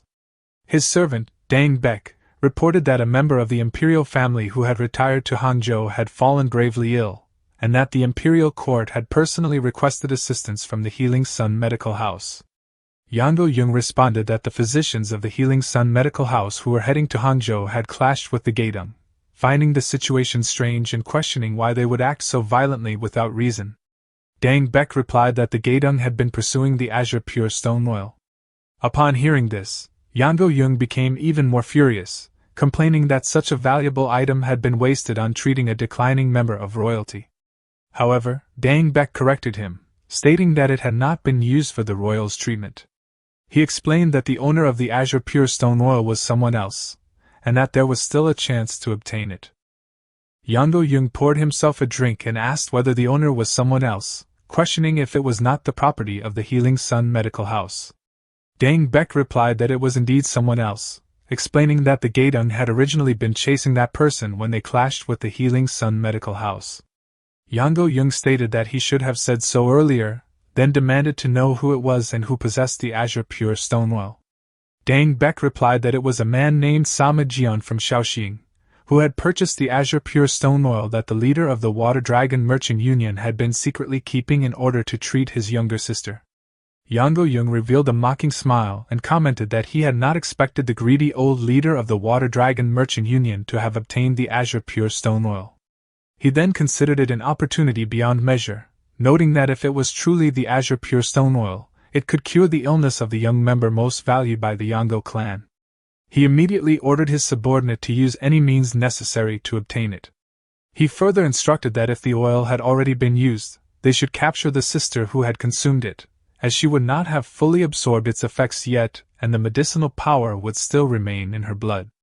Meanwhile, at the butcher shop, Jian was seen cutting meat with precise and skilled movements under the master butcher's watchful eye. The old man laughed and praised his ability, stating that the young man's skill was remarkable to observe. He also commended Jian's rapid learning and said there was nothing more he could teach him. Jian humbly thanked him, attributing his progress to the master's guidance. The old man responded that he was the one who should be grateful, as he had hoped the butcher shop would maintain its reputation.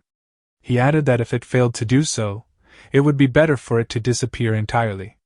His hand trembled slightly, revealing his emotional state, and he thanked Jian for fulfilling his wish, stating that he could now depart in peace. Jian replied that he was the one who should be grateful, as he could finally settle down. Suddenly, Chiu Wu appeared, complaining that they could have simply cut the meat casually and sold it. He then threw meat into a barrel and questioned whether Jian truly needed to learn such detailed techniques. The old man told Jian not to give Chiu Wu a knife and to assign him only heavy labor, noting that his skill in slaughtering cows and pigs was adequate enough for that role. Chiu Wu smiled smugly and said that the old man had finally made a sensible decision. Afterward, the three of them took a break while Jian poured drinks for everyone. Chiu Wu agreed to follow the master's instruction and admitted that he did not have a talent for handling knives. Jian calmly took a sip and told him to do as he wished. Chiu Wu thanked him and then offered a drink to the master butcher as well. However, Jian struck his arm and shouted that it was completely inappropriate. Chiu Wu did not understand why and argued that it was only a single drink since the old man was nearing the end of his life.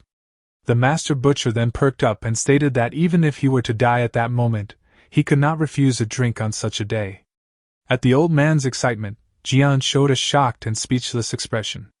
Some time later, Haiyan returned from his escort mission and looked at the new butcher shop, thinking that they had truly started something new.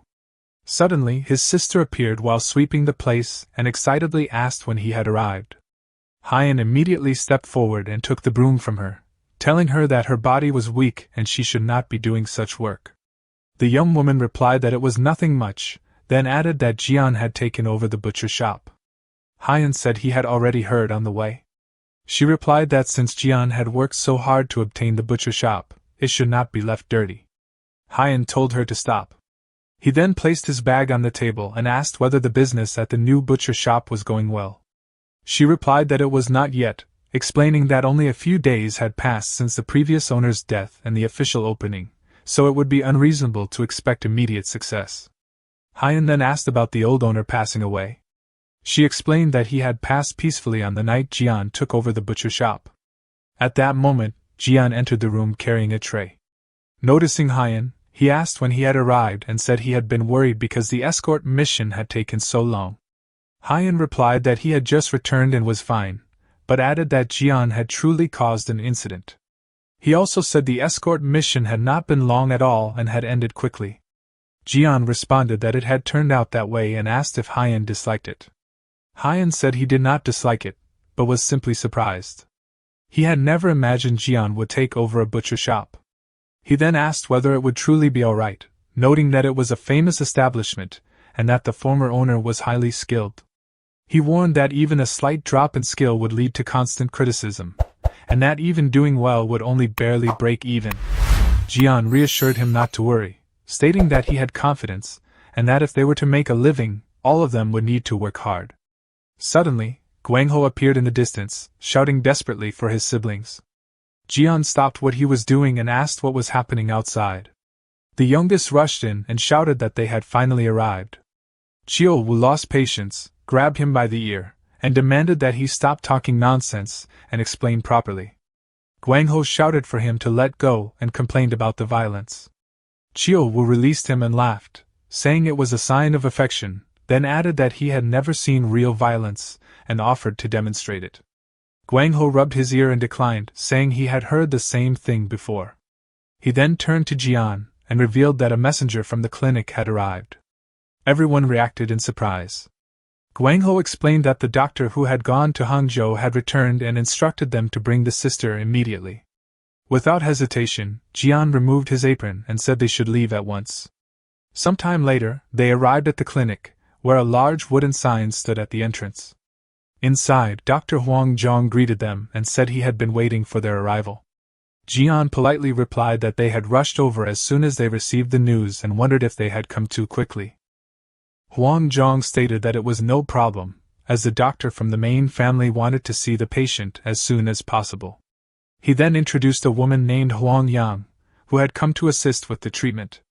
Upon seeing her face, Jian was completely shocked and left speechless. Huang Yang greeted him with a faint smile and remarked that their meeting was quite a coincidence. Behind her stood the two guards who had previously helped them during the fight with bandits in the dark forest. The mustache guard commented that he now understood why the Heaven-slaying faction had pursued them so fiercely. Noticing their reactions, Huang Zhong asked whether they already knew each other. Jian explained that they had been attacked while obtaining the azure pure stone oil, and that she had assisted them in the forest. The doctor laughed, and remarked that the connection between them was quite unusual. Jian then said that he regretted leaving so quickly without properly expressing his gratitude, and once again thanked her for her help at that time. Huang Yang replied that there was no need, explaining that since he had been urgently trying to obtain the notoriously rare azure pure stone oil for his sick sister, he must have been pressed for time. Jian then introduced Gina, stating that she would be the one undergoing examination. Gina introduced herself and said she looked forward to the treatment. Huang Yang responded warmly, calling her as beautiful as a celestial maiden and adding that she should be the one requesting cooperation. She then explained that illness could not be cured by a physician alone, and that only when both patient and physician worked together could a disease be overcome. Gina nodded in agreement, and Huang Yang smiled in satisfaction at her response. She then asked everyone to leave the room so she could examine her alone. Some time later, about half an hour passed while the others waited anxiously outside. Chiu Wu complained about the long wait, while Jian remained silent, watching the door. Finally, the door opened and Huang Yang stepped out. Jian immediately rushed forward and anxiously asked about his sister's condition. With a serious expression, Huang Yang revealed that she had identified the illness. She explained that Gina had been born with heavenly Yin divine veins. Huang Zhong, confused, asked whether it was heavenly Yin divine veins and not the 9 Yin severed meridians. Huang Yang explained that while they were similar, they were different conditions. She added that just before leaving the main family, she had encountered a patient with the same symptoms. At first, she had mistaken it for the 9 Yin severed meridians and attempted treatment, but something had felt wrong. She had noticed a subtle difference, and only after discovering records of the heavenly Yin divine veins in the main family archives was she able to correctly identify the condition. Chiu Wu then asked whether it could be cured. Huang Yang replied that she could not give a definite answer. She explained that the previous patient had already missed the proper timing for treatment. However, according to the records, the main family's acupuncture techniques did have an effect on the heavenly Yin divine veins. Chiu Wu then asked what had happened to the patient mentioned in the records and whether they had survived. At that question, the doctor fell silent and looked away, indicating that the answer was not a good one. Night fell over the clinic, and a thick fog spread across the entire courtyard. Sama Jian sat silently while Guangho, unable to hide his concern, asked whether things would go well. Chiu Wu responded with irritation, questioning why he kept asking and insisting that it had to go well. There was no other outcome. Guangho, still uneasy, wondered how long it would take to get the results. Chiu Wu pointed out that not even 10 minutes had passed and that the treatment had likely not even properly begun yet. Jian and Chiu Wu waited in silence, their expressions heavy with worry. The tension was especially visible in Jian's eyes, which revealed the depth of his fear. His thoughts drifted back to earlier, recalling how Huang Yang had hesitated to explain what had happened to the patient mentioned in the records. Remembering her expression, Jian had lowered his head and quietly concluded that the treatment must have failed. Huang Yang had confirmed his fear, and Jian had immediately demanded to know why it had failed. The doctor explained that, first, it had been far too late. The patient had been 21 when she came to the main family, and by then, the yin energy had already seeped deep into her marrow, rendering all medicine useless. Second, although the symptoms seemed similar, the yin energy within someone born with the heavenly yin divine veins was far more powerful than that of the 9 yin severed meridians, making the condition far more severe. Physician Huang Zhang, surprised, questioned this explanation. He pointed out that no one with the 9 yin severed meridians had ever lived past 18, yet this patient had survived until 21. Huang Yang clarified that it was only due to the azure pure stone oil that the patient had managed to cling to life beyond 20. Even so, Jian had muttered bitterly that she had still died despite taking such a rare medicine. Huang Yang then added that if the main family's acupuncture had been applied at the same time as the azure pure stone oil, the outcome might have been different. In response, Jian had simply requested that she take good care of his sister, emphasizing that she was one of the few precious family members he had left. The doctor had remained silent, clearly understanding the weight behind that desperate plea. Returning to the present, those memories weighed heavily on Jian's mind. Although Huang Yang had spoken calmly, he could not shake his unease. He wondered what he would do if something went wrong, even in the slightest. Nearby, Guangho complained that it felt like 2 hours had already passed, coughing as he spoke. Chiu Wu immediately told him to be quiet. Suddenly, Guangho flinched, sensing something approaching. Before he could react further, Chiu Wu struck him, knocking him unconscious.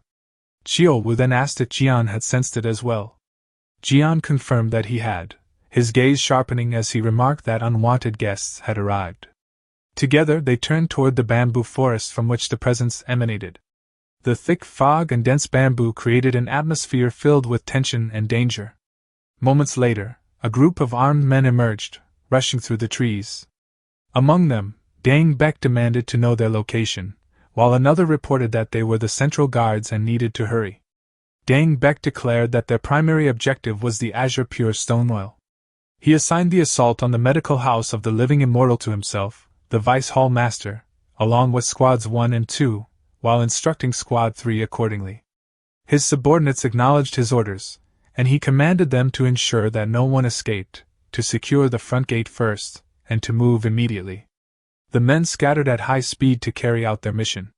However, before they could proceed, Chiu Wu suddenly appeared in front of them, mocking them as rats. The group halted in shock at his sudden appearance. Without hesitation, Chiu Wu struck one of them, crushing his head with a single blow. The leader stared in disbelief at the display of strength, stunned by what he had just witnessed. Facing Chiu Wu, he demanded to know who he was. Chiu Wu mocked the intruders, questioning what they were doing, dressed the same and rampaging around in a group. Deng Bek, seeing the corpse of his subordinate, was inwardly shaken. He recognized that killing with a single strike required immense skill. However, judging by Chiu Wu's appearance, he doubted this man was the one they had been searching for, Sama Jian. Without hesitation, Deng Bek ordered that he would personally deal with Sama Jian and left Chiu Wu to his subordinate. With that, he dashed forward at incredible speed, leaving a trail of energy behind him. Chiu Wu turned in surprise as he sensed the sudden movement, commenting that the man was far too fast for him to easily keep up. When one of the goons questioned why he wasn't trying to stop his boss, Chiu Wu seemed genuinely confused and asked if the man had used a lightness skill. The goon confirmed it, warning that his comrades could be in danger. Hearing this, Chiyo Wu chuckled and mockingly asked if they were worried about his boss. With a confident grin, he proposed a bet, wondering which of their leaders would fall first. Provoked, the man grew angry, unable to tolerate Chiyo Wu's arrogance. He prepared for battle, only for Chiyo Wu to invite all of them to attack him at once. The fight erupted instantly. The enemies launched a coordinated assault, charging from all directions to surround him. Yet Chiyo Wu stood firm, a mocking smile on his face as they leapt at him simultaneously. In the next moment, a massive burst of energy exploded outward, sending every attacker flying. Watching from a distance, their leader felt the sheer force of the attack and was stunned by Chiyo Wu's overwhelming strength. Realizing his men were in danger, he decided to quickly eliminate Sama Jian, retrieve the item, and return to assist his ally. However, just as he resolved himself, Sama Jian suddenly appeared before him, calmly asking what he was thinking about so intensely. Startled, the man realized he hadn't sensed Jian's presence at all. He immediately reached for his sword, preparing for combat. Jian, unfazed, questioned his identity and purpose. Deng Bek quickly understood that this was indeed Sama Jian. He cursed inwardly, realizing that the supposed butcher shop owners were far from ordinary. They were monsters. Jian noted coldly that the man didn't seem willing to answer. Without further words, Deng Bek launched a swift and powerful attack. Yet Jian effortlessly avoided it, leaning back at the last possible moment. The ease with which he evaded the strike enraged Deng Bek, whose eyes burned with fury. A fierce exchange followed, the two clashing rapidly in the forest. Then, without warning, Jian caught the incoming blade with his bare hands. The sheer display of strength left his opponent stunned. Gripping the weapon firmly, Jian demonstrated both power and control. With a subtle movement, he disarmed the man and drove the blade into his feet, forcing him to collapse onto the forest floor in agony. Standing over him, Jian once again demanded to know his origins and purpose, specifically asking whether he had come for Chongsimwen or for the medical house of the living immortal. The mention of the azure pure stone oil visibly shocked the man.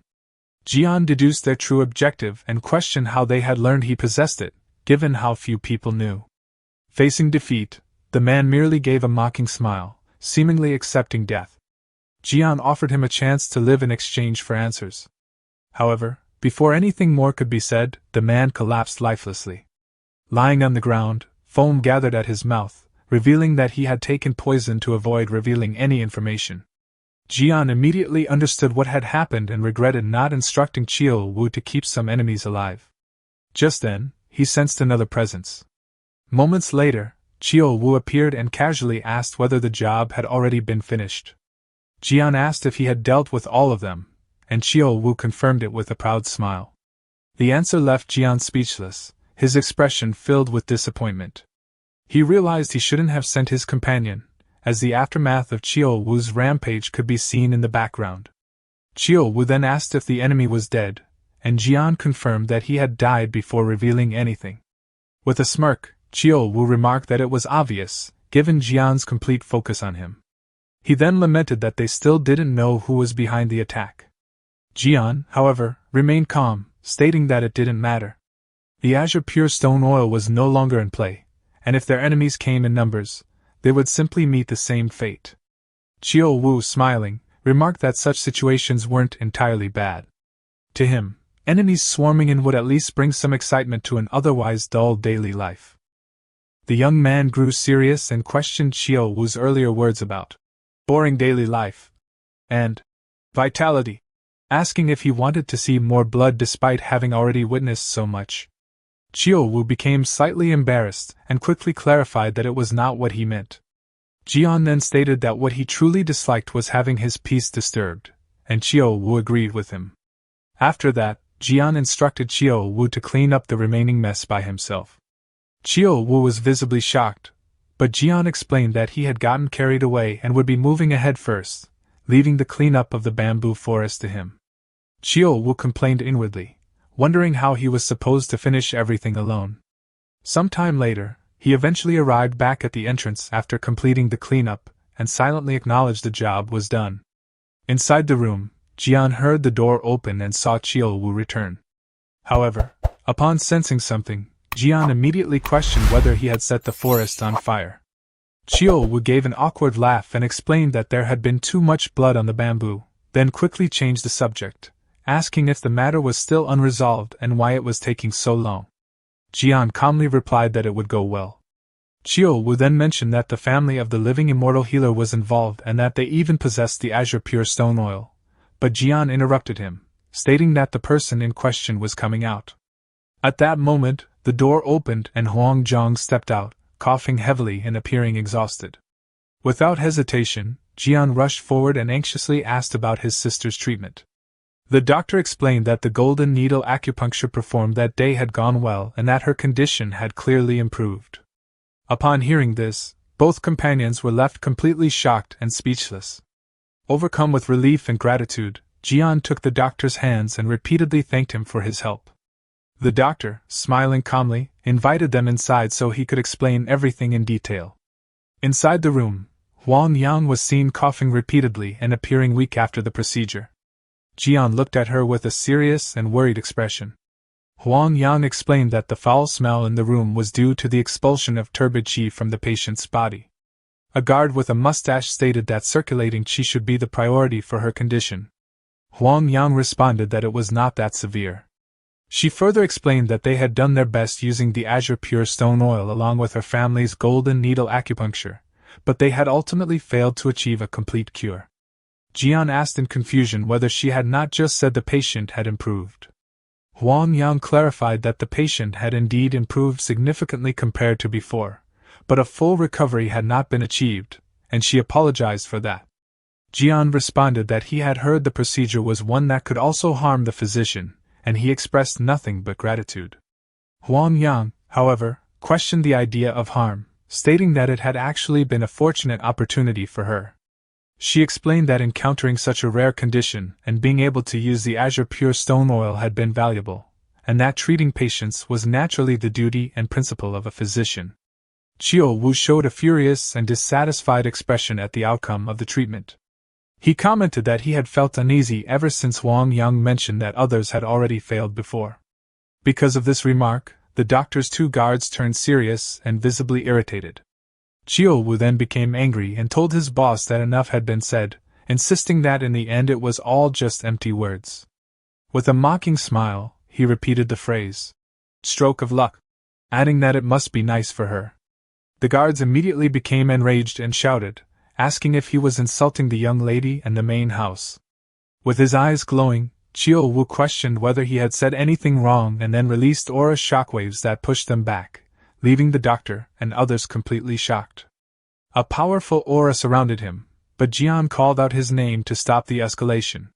With his eyes glowing red, Jian ordered Chiyo Wu to apologize immediately. Huang Yang, sensing the pressure of the aura, was shocked and thought that Jian might even be stronger than Chiyo Wu. Without hesitation, Chiyo Wu bowed and apologized, shocking everyone with his obedience. Jian then also apologized for his friend's behavior and stated that he would take responsibility as well. Huang Yang responded that there was no need, adding that she herself should apologize for the situation. She explained that while she had hoped for no complications, she could not completely rule out the possibility of a relapse. Huang Zhang immediately dismissed the concern as nonsense, stating that the golden needle acupuncture had been flawless in anyone's eyes and could not have been performed better.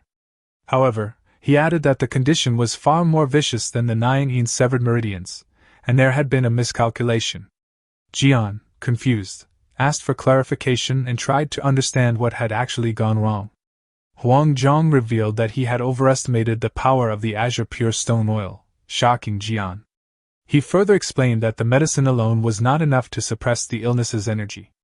Chiyo Wu grew frustrated and questioned what kind of medicine would ever be sufficient if even such a rare item had failed. Huang Yang explained that it was not about sufficiency, but about suitability, stating that different conditions required different remedies, especially in cases of extreme and unbalanced energies. Jian realized that his sister's condition required a more specific treatment, and Huang Yang confirmed this. With a determined expression, he asked what kind of medicine was needed to save her life.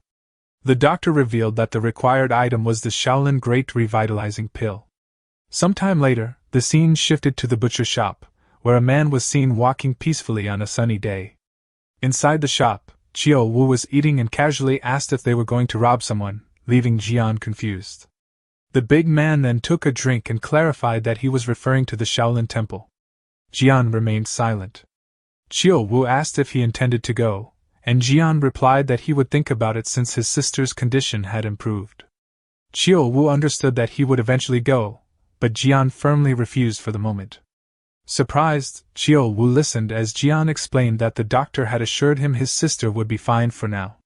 With a calm expression, Jian said he had just returned and wanted to spend time with his siblings. He also explained that the journey was long and that the butcher shop needed to be stabilized first. Chiu Wu then considered that there would be no one to manage the shop and concluded that if it was to continue, they needed to train someone. At this suggestion, Jian looked confused and asked who they could possibly train. Chiu Wu suggested using his two brothers and reminded Jian that the boss had wanted them to quit their jobs. Because of this, the trip to Shaolin would have to wait until both of them learned how to properly run the business. He added that Haiyan was easygoing, but expressed concern about Guangho. At that moment, someone suddenly appeared at the door. Guangho rushed in and desperately shouted for Jian. Jian told him to calm down and asked what was going on. With a panicked expression, Guangho revealed that their second brother had been kidnapped. Jian was left completely shocked and speechless by the news. He then asked what Guangho meant by kidnapped, while Chiu Wu observed the situation seriously. Guangho explained that his brother had been taken by bandits during an escort mission for the agency. Filled with anger, Chiu Wu wondered what kind of bandits would dare to do such a thing. After hearing this, Jian decided they needed to go to the agency where Haiyan worked first. Sometime later, they arrived in front of the large gate of the Juhi Escort Bureau. The boy confirmed this was the place, and the group prepared to enter and investigate. Inside the courtyard, the place was crowded with people. Many were asking about their kidnapped relatives. An official from the Juhi Escort Bureau tried to calm the crowd, telling them that negotiations with the kidnappers were currently underway. Someone in the crowd questioned what kind of negotiations were being discussed. An agency member explained that he could not reveal details, but assured them that the hostages' lives were the top priority and asked for trust so everyone would return safely. A young man remarked that it sounded like a standard response and suggested they go ask directly. Guangho stepped forward and asked whether a rescue team would be sent, surprising the official. When asked who he was, Guangho introduced himself as Huang Haiyan's brother. The official expressed sympathy and stated that the agency intended to resolve the matter through negotiation, then again asked the crowd to wait patiently before returning inside without further explanation. Chiu Wu commented that the man did not seem sincere, and Guangho agreed that something felt suspicious. He suggested speaking with one of Haiyan's colleagues. He then approached an escort warrior named Zhang Xiang and directly asked what was really happening and whether negotiations were truly underway. Zhang Xiang hesitated but confirmed that negotiations were ongoing and that everyone would return safely soon. Guangho did not believe him and pulled him aside to speak privately. Seeing this, Jian told Chiu Wu that they should follow them to hear the conversation. In an alley, Guangho demanded the truth and told Zhang Xiang to stop avoiding the question. Zhang Xiang finally revealed that the bandits were demanding money, and the amount was extremely large. Guangho immediately asked how much, and Zhang Xiang revealed the ransom was 100 taels of gold. Guangho was left completely shocked and speechless. At that moment, Jian's voice was heard asking again to confirm the ransom amount, ensuring it was indeed 100 taels. Zhang Xiang, surprised, asked why they had not come inside. Jian explained that they had intended to, but the youngest among them had fainted suddenly. Zhang Xiang became worried and asked about Gina's condition. Jian replied that she had likely fainted due to shock from something she heard. Zhang Xiang then asked if she was feeling better, and Jian confirmed that she was now fine. With a sigh, Zhang Xiang said that was at least a relief and felt somewhat calmer about the situation. Chiu Wu then questioned how an agency as small as theirs could even manage a ransom demand of 100 taels of gold. Zhang Xiang, slightly annoyed, replied that the Juhi Escort Bureau was actually quite large and well known throughout the region. Chiu Wu then stared at him and asked whether they were planning something else, such as sending out a rescue squad. Zhang Xiang was completely shocked and asked how he had figured it out, since they had been trying to keep it a secret. The big man explained that the atmosphere alone made it obvious, though he questioned whether the agency could handle the situation on its own. Jang Xiang revealed that they were expecting support from nearby forces and that messengers had already been sent to various locations. Chiu Wu expressed doubt, stating that the bandits had likely already anticipated their response. Jian then asked what kind of bandits would do such a thing, since there was usually an unspoken boundary between bandits and official agencies. Jang Xiang became angry and said they still had not learned their lesson even after the destruction of their fortress. Hearing this, Jian looked surprised and asked about the fortress. Jang Xiang explained that the famous Golden Tiger Fortress had been completely destroyed not long ago, adding that the news had spread widely throughout the region afterward. Jian then asked whether the Golden Tiger Fortress had returned and what that meant for the current situation. Jang Xiang explained that the leader who had previously left the fortress had now returned to his original position. Hearing this, Jian became serious and thoughtful about the new development. He then called out to his younger brother, who looked at him in confusion. Jian told him that he had asked the neighbor to look after Gina and instructed him to take proper care of her. Guangho asked where he was suddenly going, and Jian replied that he had somewhere to be. Chiu Wu reassured Guangho, telling him that they had many connections and would find a way to rescue Haiyan, advising him not to worry and to take care of the youngest. The scene then shifted to the head office of the Juhi Escort Bureau. The agency chief was shocked by the report, and asked his subordinate if it was truly accurate. The subordinate confirmed it, and reported that a message from the Blaze Escort Agency had arrived confirming the situation. The chief, visibly relieved and excited, said that this was good news and that the heavens must be on their side. He then asked whether the warriors of the Namgung clan were truly assisting them. The subordinate confirmed that they had already departed for the Golden Tiger bandit camp. The chief, surprised, asked if they had moved that quickly, noting that the Blaze Escort Agency had been attacked by those same bandits before them. He insisted that they must hurry as well, since lives were at stake. The subordinate immediately responded that he would make the necessary preparations at once. The scene then shifts to the destroyed fortress, where bandits are stationed on guard duty.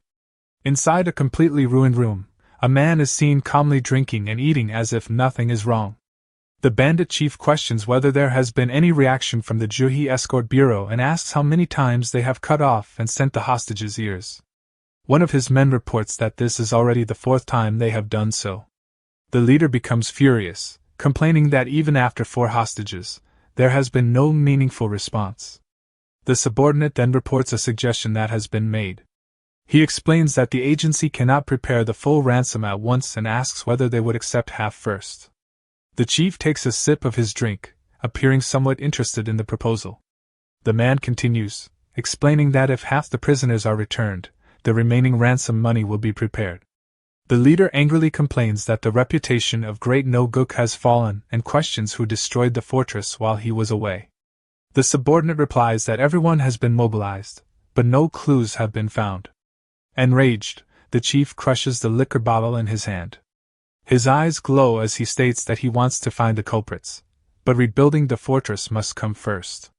He explains that he had even bowed to the Green Forest and received support from the head patrol and elders, and now he intends to exploit them fully. He orders that the captive's eyes and ears be removed and sent ahead of schedule. The subordinate immediately agrees. At that moment, a man suddenly appears and suggests that instead they should cut off the captives' heads and send them next time. The fortress chief turns toward him with a furious expression. The newcomer identifies himself as the chief inspector and warns that pushing things further will provoke a serious response, as sects and clans connected to the agency may form a subjugation squad. With a malicious smile, the inspector states that this is exactly what he wants. He claims that even if a subjugation squad is sent, the elders, the supreme masters of the 18 Green Forest strongholds, are on their side, making it irrelevant. His companions agree, stating that unless the Imperial Army intervenes, there will be no surprises. The fortress chief falls silent, seemingly accepting the plan. He then orders his subordinate to behead a hostage and send it to the agency immediately. Suddenly, a massive explosion destroys part of the wooden wall. The bandit chief turns around in shock, completely stunned by the sudden attack. A moment later, Chiu Wu appears through the smoke, kicking through the debris in his path. Jian lands behind him, and Chio Wu casually remarks that the place has already been rebuilt quite a bit despite its ruined state. The enraged chief demands to know who they are and whether they are from the Juhi Escort Bureau. Chio Wu responds that it seems a rescue team has indeed arrived. The inspector then questions them, asking if they are not the rescue team, then what they are. Jian steps forward and states that there is no need for them to be curious about a pair who simply run a small shop in the market. He then asks whether the man is the leader of the Golden Tiger Bandit camp. With a mocking smile, the inspector asks what would happen if he is indeed the master of the place. With a cold expression, Jian declares that if he is the master of the fortress, then he must die. The leader of the Golden Tiger Bandit camp, No GM, immediately unsheathed his sword in anger and shouted insults at the intruders. The inspector stopped him, telling him to hold on and instead capture them, noting that the elder's boredom had reached its limit. No GM sheathed his sword and acknowledged the order. The silver-haired elder, Peng, one of the supreme masters of the 18 Green Forests, stepped forward, expressing satisfaction at the timing as he had been growing bored. Chio Wu pointed at the elders and told Jian that he would handle the rest while Jian dealt with the bandit chief. Jian questioned whether he simply wanted a fight, to which Chio Wu replied casually that it would serve two purposes at once. Jian allowed him to proceed. Chio Wu stepped forward, and after a brief moment of silence between him and Elder Peng, he launched an attack with a punch. The elder dodged immediately and countered with his staff, striking Chio Wu's chest. However, the impact forced the elder backward due to Chio Wu's defensive aura. Realizing that even such a powerful strike had been blocked, the elder understood that Chio Wu was no ordinary opponent. He grew serious, circulating his internal energy and assuming a proper fighting stance. Chio Wu found the situation amusing and remarked that the elder seemed at least to be a demonic path master, deciding that he would have to become serious as well. The elder, sensing Chio Wu's calmness despite the pressure, recognized that his opponent was not someone to be underestimated. Chio Wu provoked him, asking if he would attack or not. Angered, the elder charged forward again, convinced his next strike would land cleanly. However, his weapon shattered upon colliding with Chio Wu's defensive aura. In response, Chio Wu delivered a punch that sent the elder flying backward toward another elder. The second elder caught Peng and, shocked, asked if he was alright. Peng warned him to be careful before losing consciousness. Realizing that a top master like Peng Yo-sang had been defeated in a single exchange, the second elder was shaken by the realization of Chio Wu's strength. Meanwhile, Chio Wu jokingly complained that his opponent had managed to strike through his protective aura and asked Jian whether he had grown weaker or if the elder had simply been strong.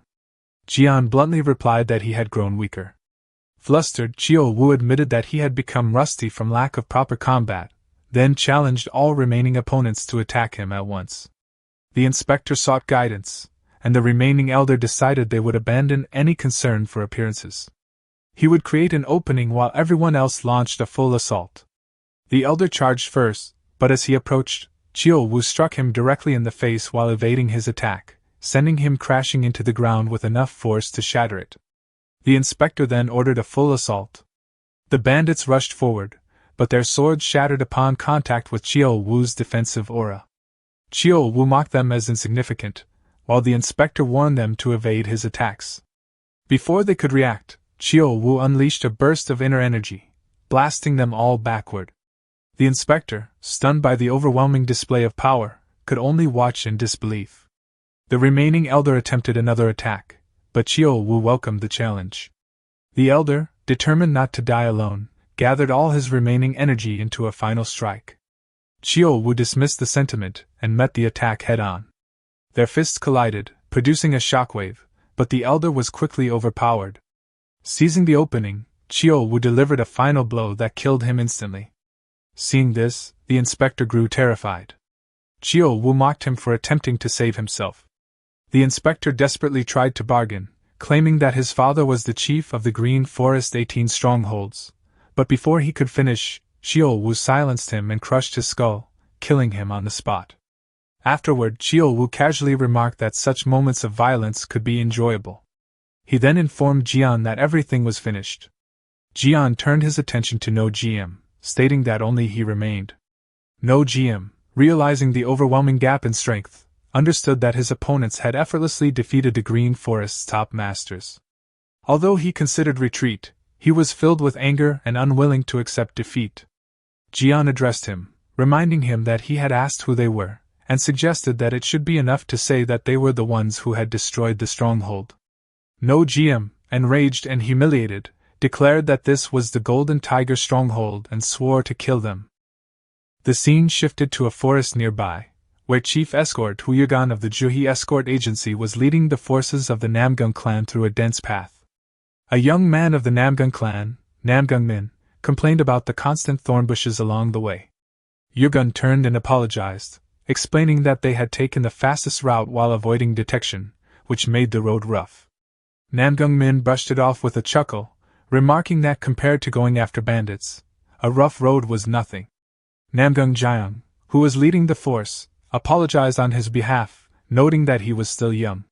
He then addressed the clan members, reminding them that while subjugation was important, the safety of the hostages must come first. He warned them not to act rashly and endanger lives. The group responded in unison, acknowledging his command. Satisfied, Namgung Jiang resumed leading the group, telling them to keep moving. However, after a moment he suddenly stopped, sensing something unusual. Namgung Min approached him in confusion and asked what was wrong. Namgung Jiang explained that there had been fighting ahead, though it seemed to have already ended. Min wondered if someone else might have moved ahead of them, noting that the Juhi Escort Agency had sought help from multiple places. Jiang replied that it was hard to say but concluded that they should hurry.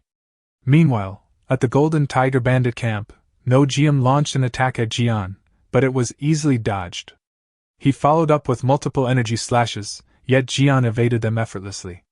Frustrated, No Jiam demanded to know if Jian intended to keep dodging.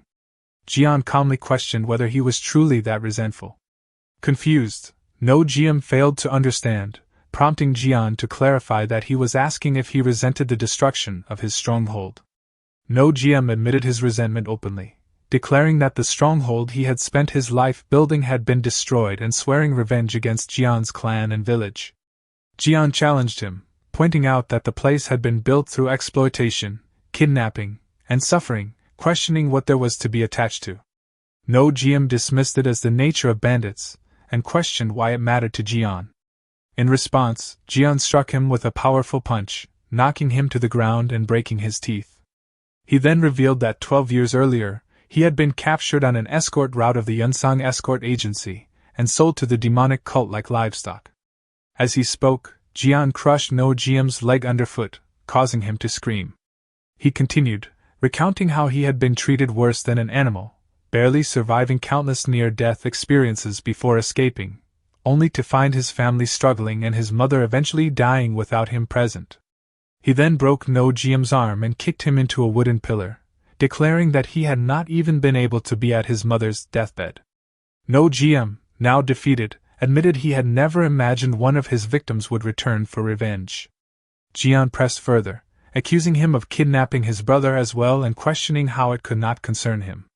Terrified, No Jiam begged for mercy, but Jian refused, declaring that he would make him beg for death and reveal the prisoner's location first. He then channeled his inner energy and began torturing him, causing No Jiam to scream in agony. At that moment, Jiang arrived and ordered Jian to stop, but Jian continued. Chiao Wu noticed the newcomer and questioned who he was. Jian instead asked Chiao Wu to handle him, which he accepted. Jiang, seeing that Jian would not stop, rushed forward and repeated his command. Chiao Wu challenged him to make him stop and launched an inner energy attack. Despite multiple attempts, Jiang struggled to deflect it, and barely managed to evade. Realizing the gap in strength, he acknowledged that even without using his full power, his sword chi had been brushed aside easily. Chiao Wu praised his evasion and pointed out Elder Peng lying nearby, suggesting that Namgung Jiang looked more interesting. Recognizing Peng Yosang, Jiang understood the seriousness of the situation and prepared himself, taking the stance of the Azure Sky One Chi art. Chiao Wu, amused, acknowledged his strength and declared he would go all out. Jiang attacked using the Blue Cloud 12 Swords technique. Their first clash cancelled out, but the exchange quickly escalated. Chiao Wu pressed forward with successive strikes, forcing Jiang into a counterattack. During the clash, Jiang coughed up blood and realized he had failed to inflict significant damage. Meanwhile, Chiu Wu wiped a small amount of blood from his neck, remarking that it had been a while since he had been injured. The Namgung clan members were stunned, noting that such a powerful technique had only left a scratch. Min immediately ordered the others to protect their elder, and they prepared to attack as a group. Chiu Wu mocked them, stating that numbers meant nothing without skill. Before the situation escalated further, Jiang ordered his clan to stand down, refusing to let their honor be stained by a group attack. Chiu Wu approved of the decision. At that moment, Jian approached from behind, dragging No GM, and told Chiu Wu to wait. Noticing Jian's altered appearance, Chiu Wu was surprised and questioned him. Jian, having changed his face as a disguise, approached the group and addressed them, confirming whether they were from the Namgung clan. Seeing that Chiu Wu stopped at Jian's words, Jian was inwardly astonished, realizing that someone of such caliber could be halted with a single command. He stepped forward and formally introduced himself as Jian. Jian acknowledged him politely, and asked what had brought the Namgung clan to that place, casually dropping No GM's body before them. Upon seeing the body, Jiang asked if it was the leader of the Golden Tiger Bandit stronghold. Jian confirmed that it was. Jiang explained that they had come to avenge the Yomwa Escort Bureau and to rescue the families of the Juhi Escort Bureau, then questioned Jian's identity and purpose. Jian replied that they had also targeted No GM, not out of personal vengeance, but due to numerous requests, favors, from various parties. Hearing this, Jiang wondered if they were troubleshooters, yet found it difficult to believe, given their overwhelming strength. Jian then placed his foot on No GM's back, remarking that his crimes involving escort bureaus must have been severe to draw so many pleas for help. Alarmed, Jiang urged him to stop, but Jian ignored him and broke No GM's neck, declaring that he had merely fulfilled the request to make him pay with his life. Jiang questioned his actions, but Jian calmly stated that he had simply delivered retribution. Although Jiang did not dispute the justice of it, he pointed out that Jian should have first confirmed the location of the prisoners, noting that all the bandits appeared to have been wiped out.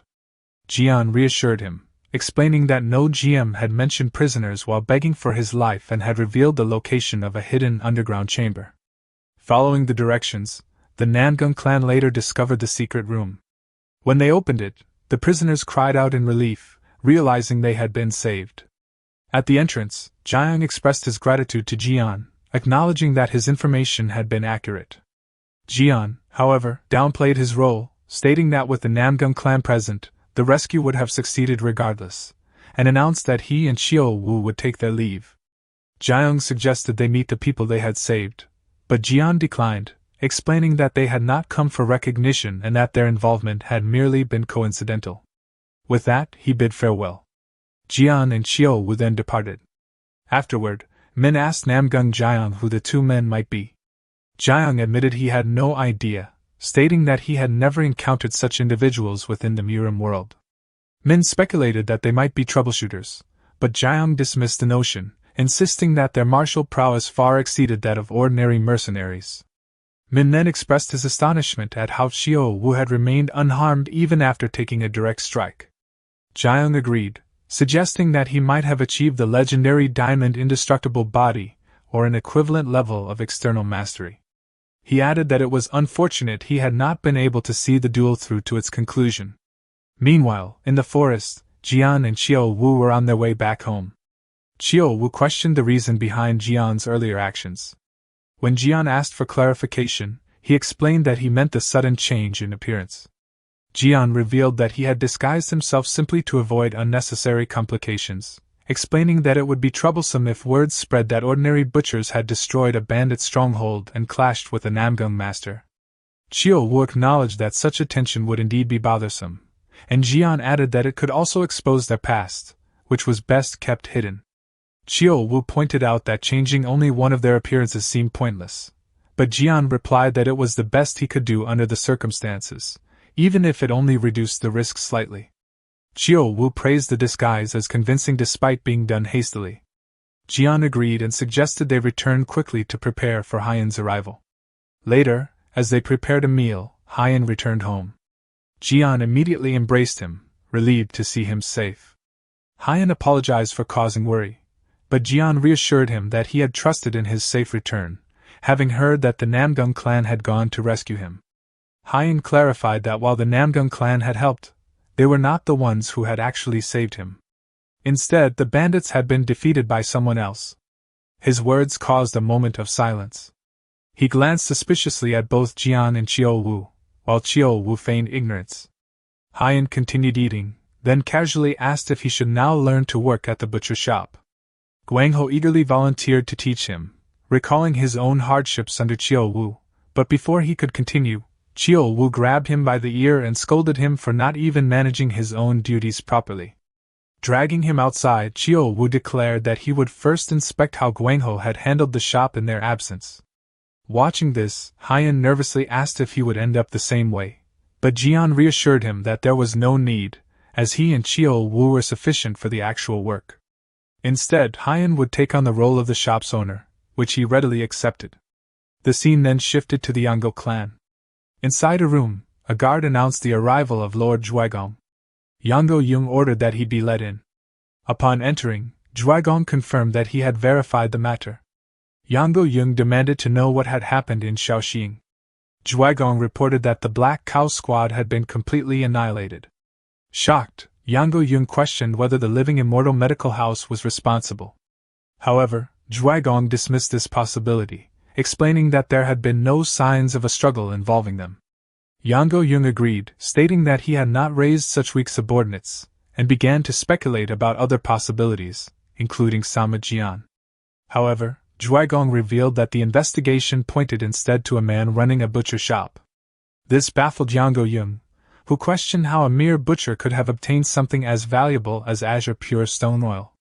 Frustrated, he demanded answers, but Zhuaigong admitted that aside from the involvement of a third party, they had no concrete information. Realizing the seriousness of the situation, Yongo Yung ordered that someone be sent to the Dead Blood Forest to uncover the truth and bring back the culprit's head. He then added another order, expressing his anger over losing the azure pure stone oil, and demanded that the butcher responsible also be hunted down and killed. The scene shifted to the butcher shop, where Hyan was cutting meat. He wiped the sweat from his brow and muttered that the work was exhausting. At that moment, Chiao Wu handed him a drink, which he accepted gratefully. After examining the cuts, Chiao Wu praised his work, remarking that while people often said a younger brother could not match his elder, Hyan was already better than a certain slacker. Hyan dismissed the praise, admitting that his skills were still poor and that he now understood why he had never been allowed to handle a blade before. Jian approached and clarified that it had not been about lack of trust, but simply because he and Chiao Wu were sufficient for the work. However, seeing Hyan's progress now, he admitted that the decision had turned out well. Hyan then asked what should be done with the prepared cuts. Chiao Wu asked for the knife so he could trim them further, but also wondered aloud where Guangho had gone, noting that he had barely been coming home lately. Hyan mentioned that whenever he tried to ask, Guangho avoided giving clear answers, suspecting that something was going on with the United Will Society. Jian asked about the situation, and Hyan explained that although the Blood Axe clan and the United Will Society had always been at odds, their clashes had become unusually frequent.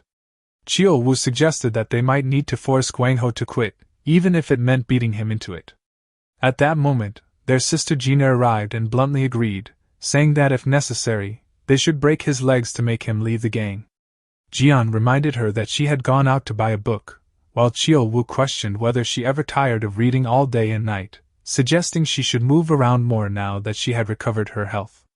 Gina, however, insisted that something more important had happened and urgently asked what they were going to do. When Jian asked what had occurred, she explained through tears that there had been a knife fight near the bookstore, with people injured and blood spilled. Jian comforted her, and she anxiously asked what would happen if Guangho got hurt. Jian reassured her that they would go and check, instructing her to return home for now. He asked Hyan to take care of her. Hyan agreed, guiding Gina away while expressing confidence that everything would be fine. Before leaving, he told Jian he was counting on him. As the two departed, Chiao Wu asked if Jian was going. Jian replied that there was always a possibility, echoing the youngest's concern. Chiao Wu remarked with a chuckle that at this rate, the United Will Society might disappear entirely. The scene then shifted to the United Will Society headquarters, where members lay defeated throughout the building. Their leader, bleeding and exhausted, struggled to remain standing as two attackers advanced toward him. He accused them of not being from the Blood Axe clan, to which one of the attackers mockingly replied that at least he was not completely blind. The leader demanded to know their purpose, and the second attacker explained that the United Will Society needed to disappear for the Blood Axe clan to take over Shaoxing's night streets. Enraged, the leader launched a sword thrust, but to his shock, the attacker stopped the blade effortlessly with 2 fingers. Before he could react further, the attacker kicked him, sending him crashing through a wall. As he fell, Chiou-Wu suddenly appeared and caught him. Confused, Chiou-Wu questioned the situation while the attackers noticed his presence. He identified the injured man as the leader who had been with Guangho earlier and asked if the attackers were responsible. One of them demanded to know who they were, but Chiou-Wu dismissed the question and instead noted that no one else seemed to be present. Jian confirmed that the place was empty.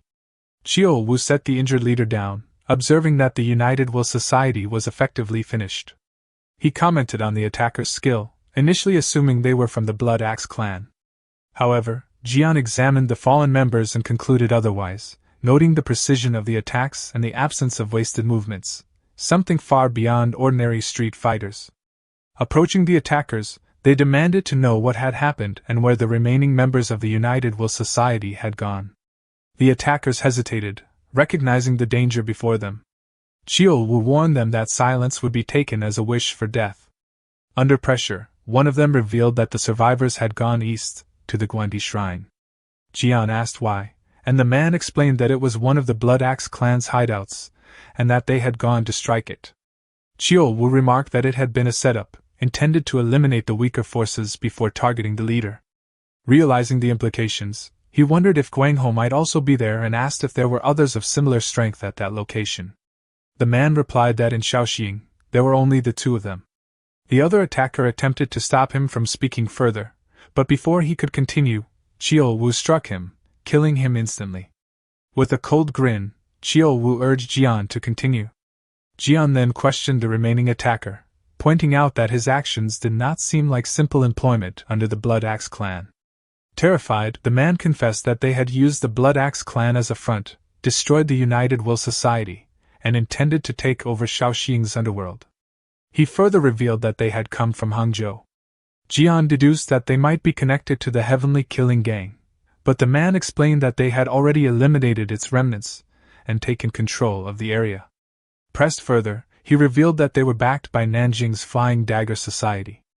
After hearing enough, Chiou-Wu killed him as well.